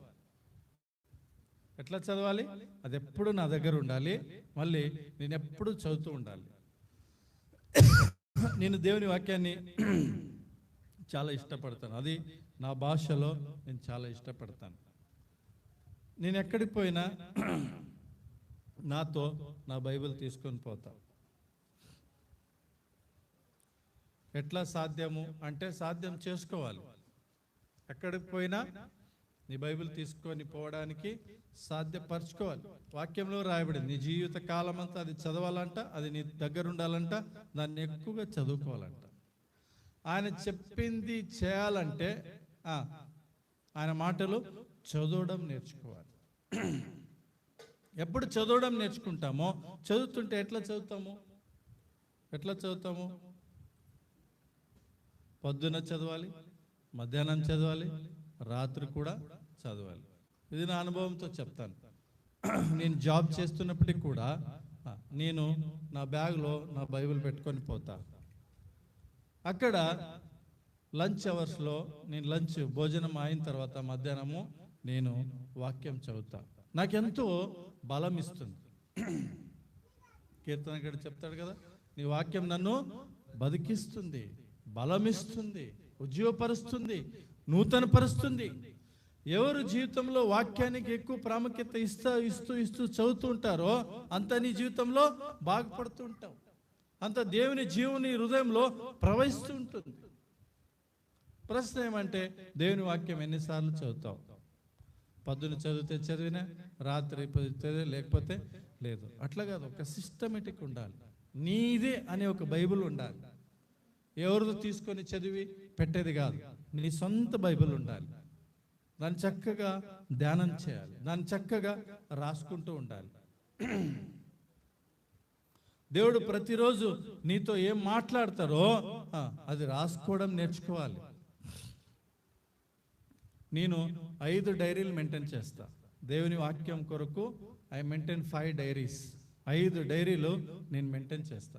ఏదో ఒక గొప్పగా చెప్పుకోవడం కాదు, జస్ట్ టు ఎన్కరేజ్ యూ. అంటే మిమ్మల్ని దేవుని వాక్యం ఇంకా ఎక్కువ దేవుని వాక్యంలో ఎదిగే విషయం గురించి మీకు ఎన్కరేజ్ చేయడానికి, మీకు ప్రోత్సహించడానికి విషయాలు చెప్తున్నాను. ఏం 5 డైరీలు అంటే, ఫస్ట్ డైరీ ఏమంటే, నేను బోర్న్ అగైన్ అయినాను, ఎప్పుడు నేను మారుమనసు పొందినానో, ఎప్పుడు నేను బాప్తిసం తీసుకున్నానో, ఎప్పుడు మారుమనసు పొంది ఆ సంవత్సరం ఎప్పుడు వాగ్దానం తీసుకున్నానో అప్పటి నుండి ఇప్పటి వరకు ఎవ్రీ ఇయర్ ప్రామిస్. మొదటి డైరీ నాది ఏమంటే, ప్రతి సంవత్సరం ఒక వాగ్దానాలు, దేవుని వాగ్దానాలు, వ్యక్తిగతంగా ఇచ్చేది, కుటుంబంగా ఇచ్చేది. నేనేం చేశానంటే, నేను 99లో బోర్న్ అగైన్ అయినా. 99 అంటే ఏమంటారు తెలుగు? 1999. సో నవంబర్ 4న నేను బోర్న్ అగైన్ అయినా. సో అంటే నెక్స్ట్ న్యూ ఇయర్ నాది ఏమంటే, నాకు న్యూ ఇయర్ ఏమంటే 2000. అప్పుడు ప్రామిస్ తీసుకున్నా. దాని తర్వాత బాప్తిసం తీసుకున్నా. అప్పుడు ఒక ప్రామిస్ ప్రభు ఇచ్చినారు. అప్పటి నుండి ప్రతి సంవత్సరం దేవుడిచ్చే నా వాగ్దానాలు నా డైరీలో రాసుకుంటూ ఉన్నాను నేను. ఇప్పటి వరకు ఉంది. ఇప్పుడు కూడా మీరు నాకు అడగవచ్చు, ఏది 2000 ప్రామిస్ ఏముంది, 2005లో ఏముంది, 2018లో ఏం ప్రామిస్ ఉందంటే నేను చెప్పగలను. ఏది గొప్ప అని కాదు, మీకు ఎన్కరేజ్ చేయడానికి. వాక్యమును మనం అట్లా ప్రేమించాలి. We have to read, we have to right. వాక్యాన్ని ఎక్కువ నీట్గా రాసి పెట్టుకోవాలి. అందుకే నేను రాసుకొని అది ఒకటి పెడతాను. మళ్ళీ నేనేం మెడిటేషన్ చేస్తానో దాన్ని ఒక డైరీలో రాస్తా. ప్రభు నాకు మాట్లాడేది దాంట్లో రాస్తూ ఉంటాను. ఇది 2వ డైరీ. 3వ డైరీ ఏమంటే, నా పరిస్థితి కొలది దేవుడు నాతో ఏమేమి మాట్లాడుతుంటారో అవన్నీ డేట్ వేసి, డేట్ మొదలుకొని, నాకు ఈ సమస్యతో దేవుడు ఇట్లా మాట్లాడారు, ఇట్లా ఆన్సర్ ఇచ్చినారు, ఇది ప్రార్థన చేస్తుంటే దేవుడు ఇట్లా ఆన్సర్ ఇచ్చినారు, అది ఒక డైరీ రాసుకుంటాం. మళ్ళీ ఎవ్రీ వీక్ ఎక్కడెక్కడ పోతున్నాం కదా, అది రాసుకోవడానికి అది ఒక డైరీ ఉంటుంది. మళ్ళీ దాని కాక ఒక స్పెషల్ మాస్టర్ డైరీ అని నేను చేసుకుంటున్నా. ఒక మాస్టర్ డైరీ అంటే దేవుడు మంచి మంచి తలంపులు ఏమి ఇస్తుంటారో అది మాస్టర్ డైరీలో నేను రాసుకుంటూ ఉంటాను. ఇవన్నీ 4 ప్రభు ఏదేది మంచిగా నాకు ఆ సమయం తగిన మాట్లాడుతుంటారో దాంట్లో కూడా రాసుకుంటూ ఉంటాను. చూడండి, ఒక స్టూడెంట్ అంటే ఆయనకి ఎన్ని బుక్స్ ఉంటాయి? ఒక స్టూడెంట్ అంటే ఆయనకి ఎన్ని నోట్బుక్లు ఉంటాయి? ఉంటాయా లేదా? ఉంటాయా లేదండి? ఉంటాయి. మేము కూడా యేసు ప్రభు ఒక స్టూడెంట్. నేను కూడా చెప్పేవాడైనా నేనైనా వినేవారు మీరైనా మేమందరూ కూడా యేసు ప్రభు బైబిల్ ఒక స్టూడెంట్లు. మనము జీవితం అంతా నాకు వయస్సు అయింది ముసలుడైనా అని చెప్పడానికి లేదు, అది రాసుకుంటూ ఉండాలి. అక్కడ చూసాం కదా, ద్వితీయోపదేశకుడు 17, 19 ఏమంటే జీవితకాలం అంతా, ఆయుష్కాలం అంతా పోయే వరకు దాన్ని మెయింటైన్ చేస్తూనే ఉండాలి, రాసుకుంటూ ఉండాలి, చదువుతూనే ఉండాలి. ఆయన చెప్పింది మన జీవితంలో చక్కగా వినాలంటే ఇట్లా చదువుకోవడము, రాసుకోవడము మనం నేర్చుకోవాలి ప్రియులారా. ఆ దినాల్లో భక్తులు 66 పుస్తకాలు ఉన్నాయి. వాళ్ళంతా కూడా ప్రభు చెప్పింది రాసి ఉండకపోయింటే మనకి ఇది దొరికేదే లేదు. మనం ఎంతో పోగొట్టుకునేవారం, మిస్ చేసుకునేవారం. సో ప్రభు నీకు మాట్లాడేది నీవు రాస్తూ ఉంటే నీ పిల్లలకి, నీ వెనుకున్న వారికి, అనేకులకి అది ఎంతో లాభకరంగా ఉంటుంది. భక్సింగ్ గారు ఆ దినాల్లో చెప్పిన అన్ని ఆయనతో ఉన్నవారు ఎందరో రాసుకొని పెట్టుకున్నారు. వాళ్ళంతా రాసుకొని పెట్టుకున్నదే ఒక బుక్గా ఎన్నో బుక్కులు రాసి పెట్టారు, ప్రింట్ చేసి పెట్టారు. వాళ్ళు ఆ రోజుల్లో రాసుకోకపోయి ఉంటే ఈరోజు ఆ అనుభవాలు మాకు తెలిసేది కాదు. అందుకే మా అనుభవాలు ఇతర మా వెనుకున్న వాళ్ళకి తెలవాలంటే, వాళ్ళు చదువుకోవాలంటే మనము చదివేదంతా కాదు, మన అనుభవాలు, మనకు దేవుడు మాట్లాడేది మనం రాసుకొని పెట్టేది నేర్చుకోవాలి. దేవుని వాక్యంలో ఎదగడానికి ఇది చాలా ప్రాముఖ్యమైన విషయం. ఇంకా రెండోదికి చూసినట్లయితే 2 తిమోతి 2 అధ్యాయము 15 వచనం. 2 తిమోతి 2 అధ్యాయము 15 వచనంలో ఈ రీతిగా రాయబడింది. చూడండి,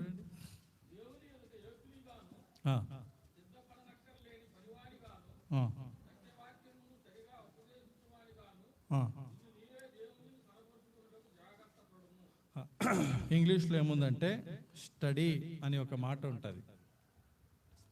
ఏముంటుందండి? స్టడీ కదా. స్టడీ అంటే చదవడం కాదు. స్టడీ అంటే ధ్యానించడం కూడా కాదు. స్టడీ అంటే అభ్యాసం చేసుకోవడం. నేను ఏమి చదివానో అది అభ్యాసం చేసుకోవడమే స్టడీ. దేవుని వాక్యం ఏం చెప్తుంది? First you read it. Second ఏం చెప్తుంది? You study it. నువ్వు స్టడీ చేయాలి. ఎట్లా స్టడీ చేయాలి? దేవుని వాక్యం ఆది నుండి ప్రకటన వరకు, ఆది కాండం నుండి ప్రకటన వరకు స్టడీ చేసుకుంటూ రావాలి. ఆది కాండంలో ఏముంది, నిర్గమలో ఏముంది, ఇవన్నీ కూడా మనం స్టడీ చేయాలి. ఏది ఎక్కడ మనకు వాక్యంలో ఎక్కడ ఏముంది అనేది తెలియాలి. ఎక్కడ ఏముంది అనేది తెలియాలి. కొందరికి బుక్స్, ఈ బుక్ తీయండి, ఈ గ్రంథం, ఈ పుస్తకం ఏది, హబక్కుక్ తీయండి, యోయల్ తీయండి, రూతు తీయండి అంటే అటు ఇటు చేస్తాం. అక్కడ ఆ పేజ్, ఈ పేజ్ ఎందుకు? వాళ్ళు ఎక్కడో చిన్నగా ఉంటారు, ఎక్కడ ఇరుక్కొని ఉంటారు, త్వరగా తీయడానికి రాదు.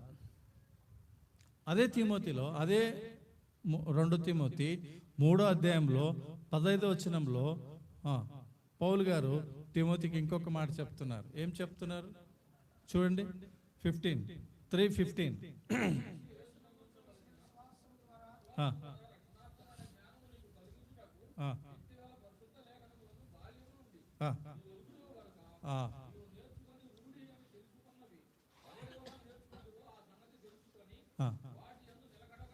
ఎస్, ఎవరి యందు నేర్చుకుంటావో దాంట్లో నిలకడగా ఉండు.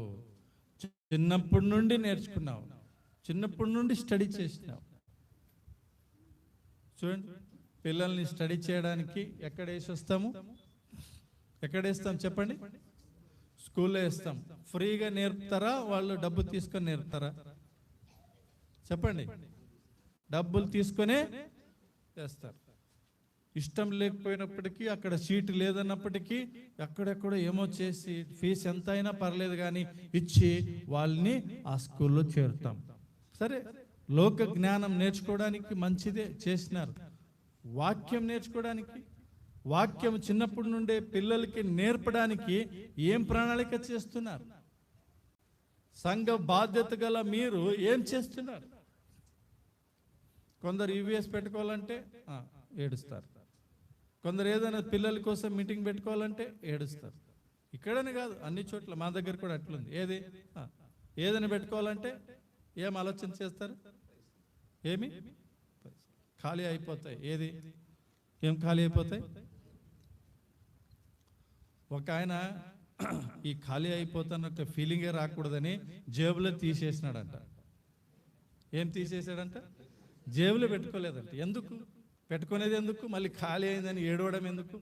నా షర్టుకు జేబొద్దు, నా ప్యాంటుకి జేబొద్దు కదా. మన పరిస్థితి అది. ఏదైనా ఒక వాక్యము కొరకు మీటింగ్ పెట్టుకోవాలంటే కొంచెం ఖర్చు కాదన్నా? కొంచెం ఖర్చు అవదా? అవుతుంది. పిల్లలకు స్కూల్కి వేయడానికి ఖర్చు యోచన చేయము, మ్యారేజ్ చేయడానికి యోచన చేయము, కావాల్సింది తినడానికి యోచన చేయము. వాక్యం దగ్గరకు ముందుకు వచ్చినప్పుడు ఎందుకు సమస్య? వానికి ఇష్టం లేదు. ఎవరికి ఇష్టం లేదు? దుష్టునికి, దురాత్మకు, సాతానికి ఇష్టం లేదు. ఏది?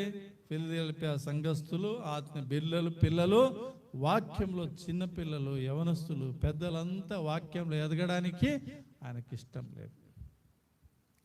వాళ్ళు రోజు స్కూల్కి పోతారు. మనమేం రోజు మీటింగ్ పెడతామా? లేదు.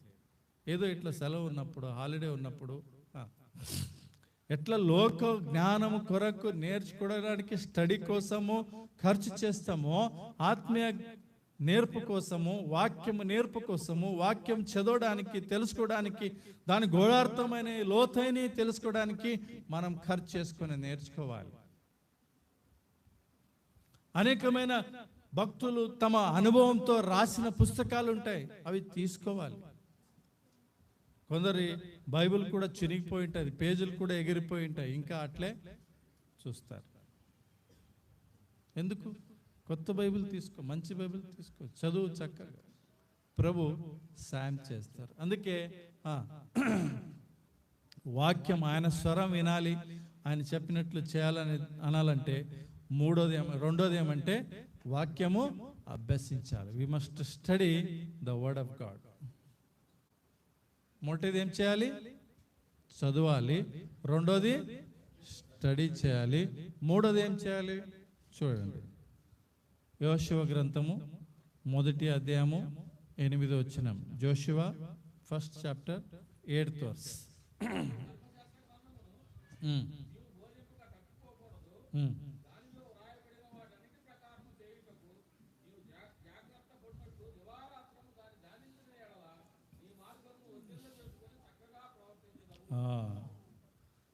మూడోది ఏమండి? ధ్యానించడం, మెడిటేషన్. ఇంగ్లీష్లో మెడిటేషన్ అంటారు. ఫస్ట్ రీడింగ్, సెకండ్ స్టడీ, మూడోది మెడిటేషన్. మొదటిది చదవాలి, రెండోది అభ్యసించాలి, మూడోది ధ్యానించాలి. ధ్యానించడం అంటే ఎట్లా? ఇప్పుడు అదొక ప్రశ్న వస్తుంది. ధ్యానించడం అంటే ఎట్లా, ధ్యానించేవారు ఎట్లుంటారు అనేది చాలా ప్రాముఖ్యం.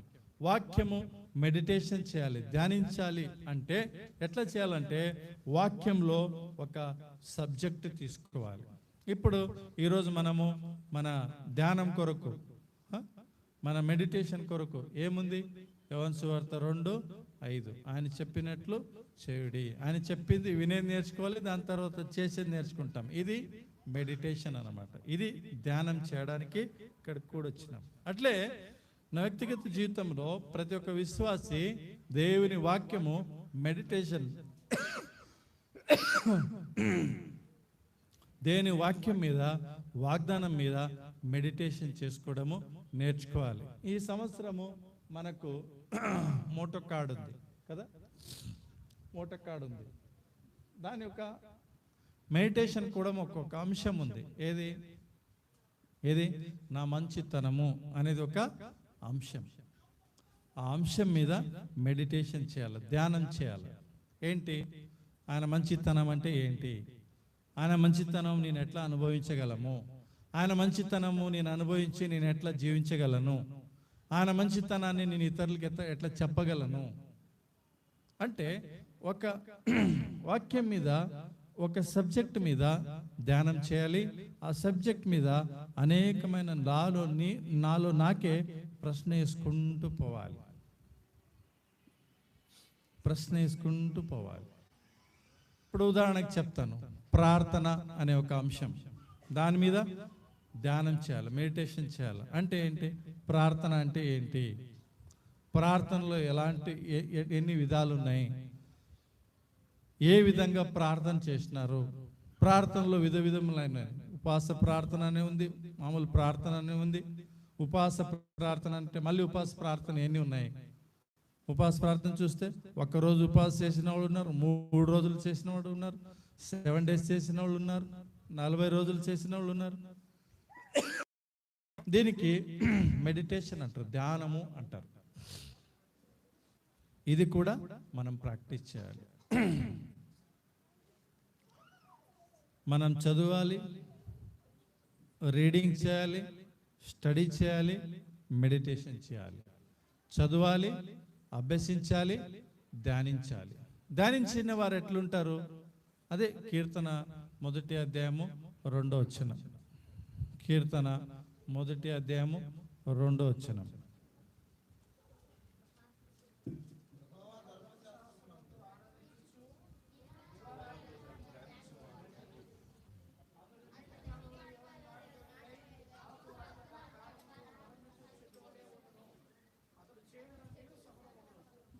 దాని అర్థం ఏమంటే, ఎవరు వాక్యం ధ్యానిస్తారో ఆయన ఎట్లుంటాడంటే ఎవర్ గ్రీన్ అంటారు కదా, లోకంలో అంటారు కదా. ఏంటి అదేమండి ఎవర్ గ్రీన్. ఎవర్ గ్రీన్ అంటే ఎప్పుడు పచ్చిగా ఉంటారు. సో నీ జీవితం ఎప్పుడు పచ్చిగా ఉండాలంటే ఏం చేయాలి, ధ్యానం చేయాలి.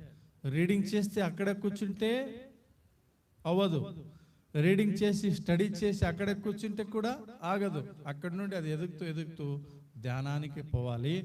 ధ్యానము నీ జీవితంలో ఎట్లా చేస్తుందంటే ఎప్పుడు పచ్చిక గల జీవితము నీ జీవితంగా చేస్తాడు. అందుకే కీర్తనకాడు అంటాడు, ఏది, యెహోవా నా కాపరి, నాకులేమి కలదు, పచ్చిక గల చోట్ల అని ఉంది. పచ్చిక గల అంటే పచ్చిక గల చోట్ల అని సింగులర్ ఉంటుందేమో తెలుగులో. ఇంగ్లీష్లో చూస్తే పాస్చర్స్ అని ఉంటుంది. అంటే పచ్చిక గల అనేకమైన స్థలాల్లో నన్ను పరుండబెడతాడు.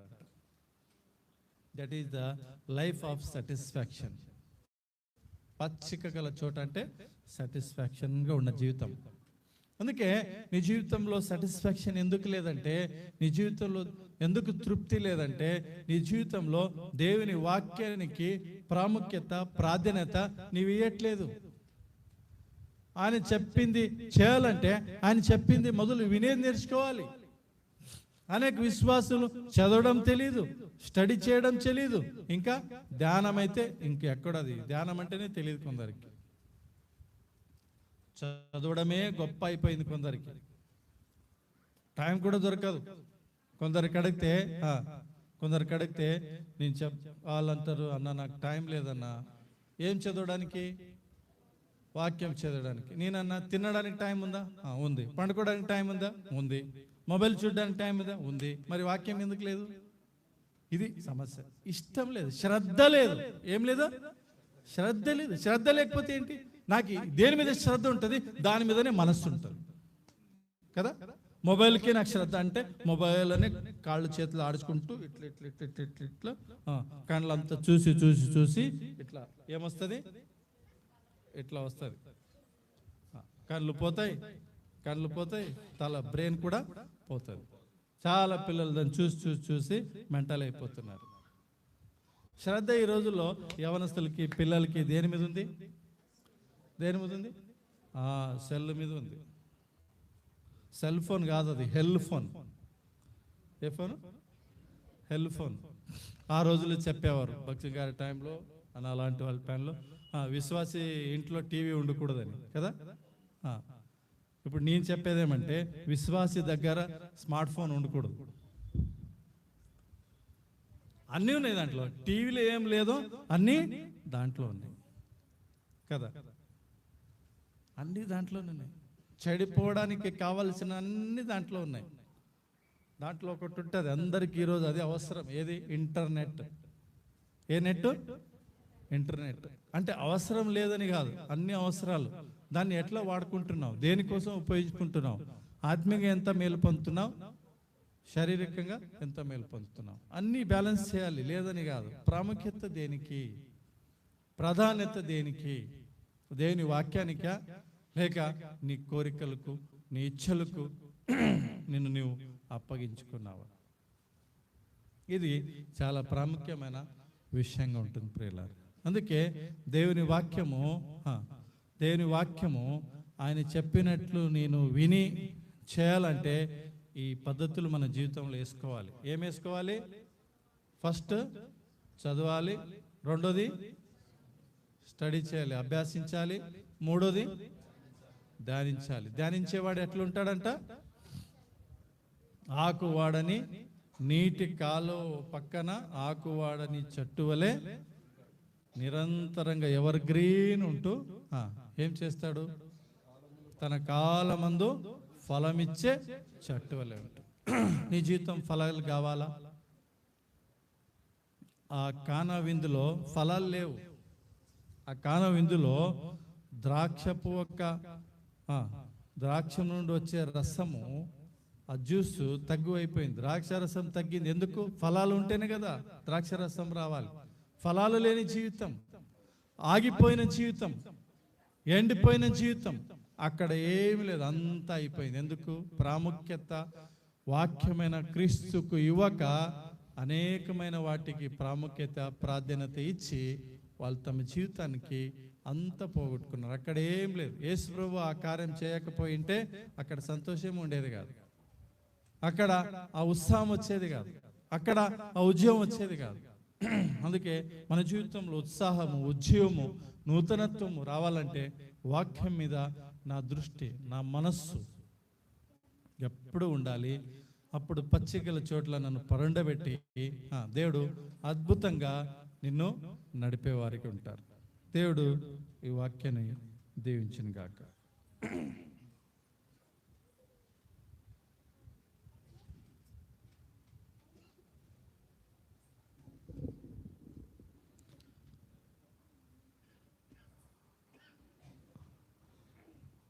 రండి స్టీవెన్, రండి.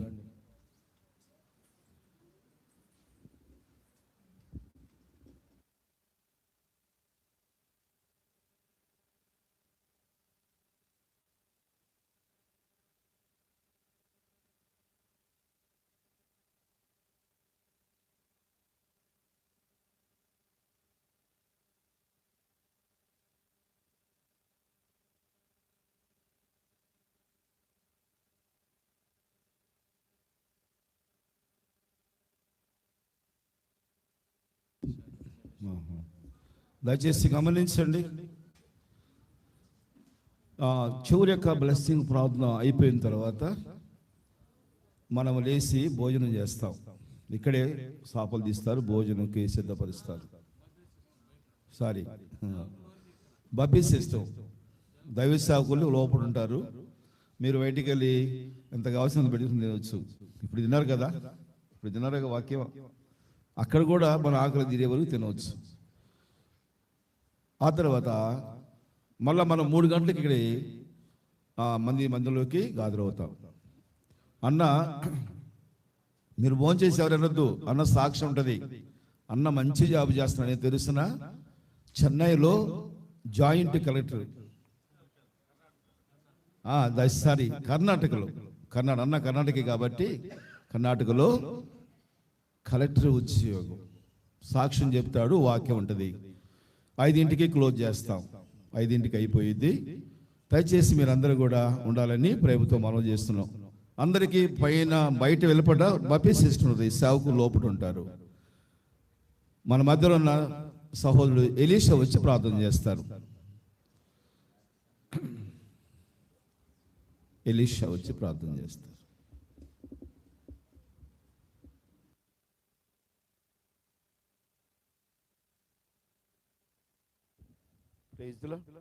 Praise the lord.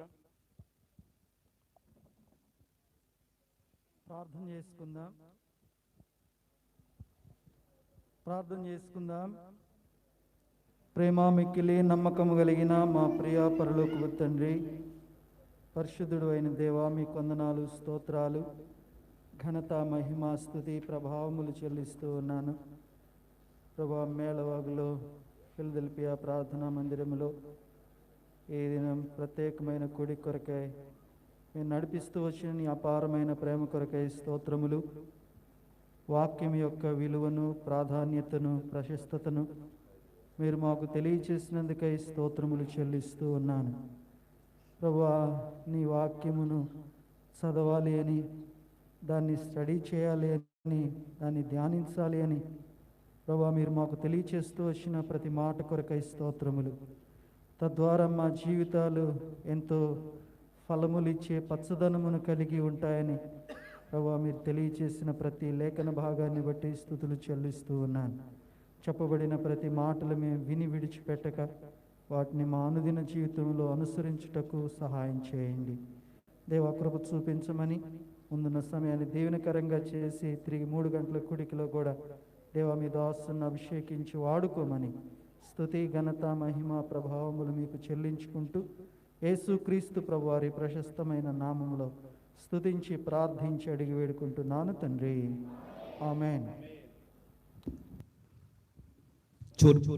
చివరి ప్రార్థన చేసుకుందాం.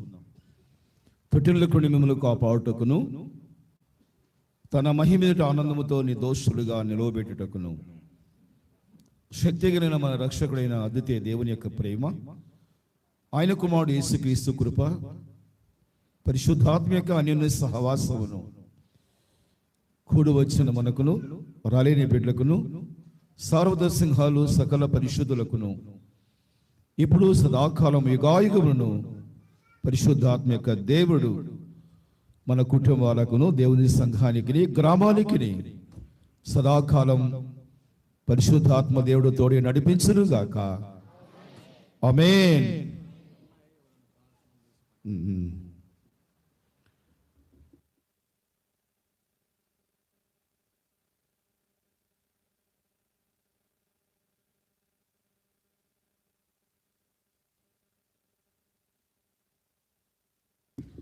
ఈ యొక్క వాక్య పటాలు కూడా తీసుకోవచ్చు, వచ్చారు కాబట్టి మంచిది. మీడల్లో చాలా మంది ఇప్పుడు కొత్త ఇళ్ళు కడుతున్నారు, ఇంకా పాత్రలో కూడా వాక్యం లేదు.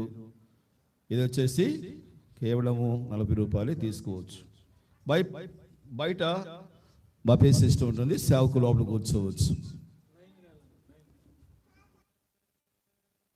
అందరికీ ప్రైజ్లాడ్, అందరికీ ప్రైజ్లాడ్, అందరికీ వందనాలు.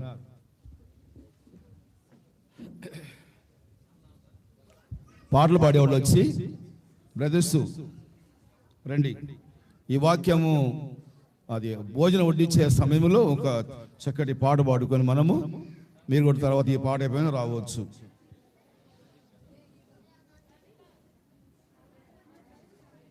పాటలు పాడే బ్రదర్స్ రండి. జాషు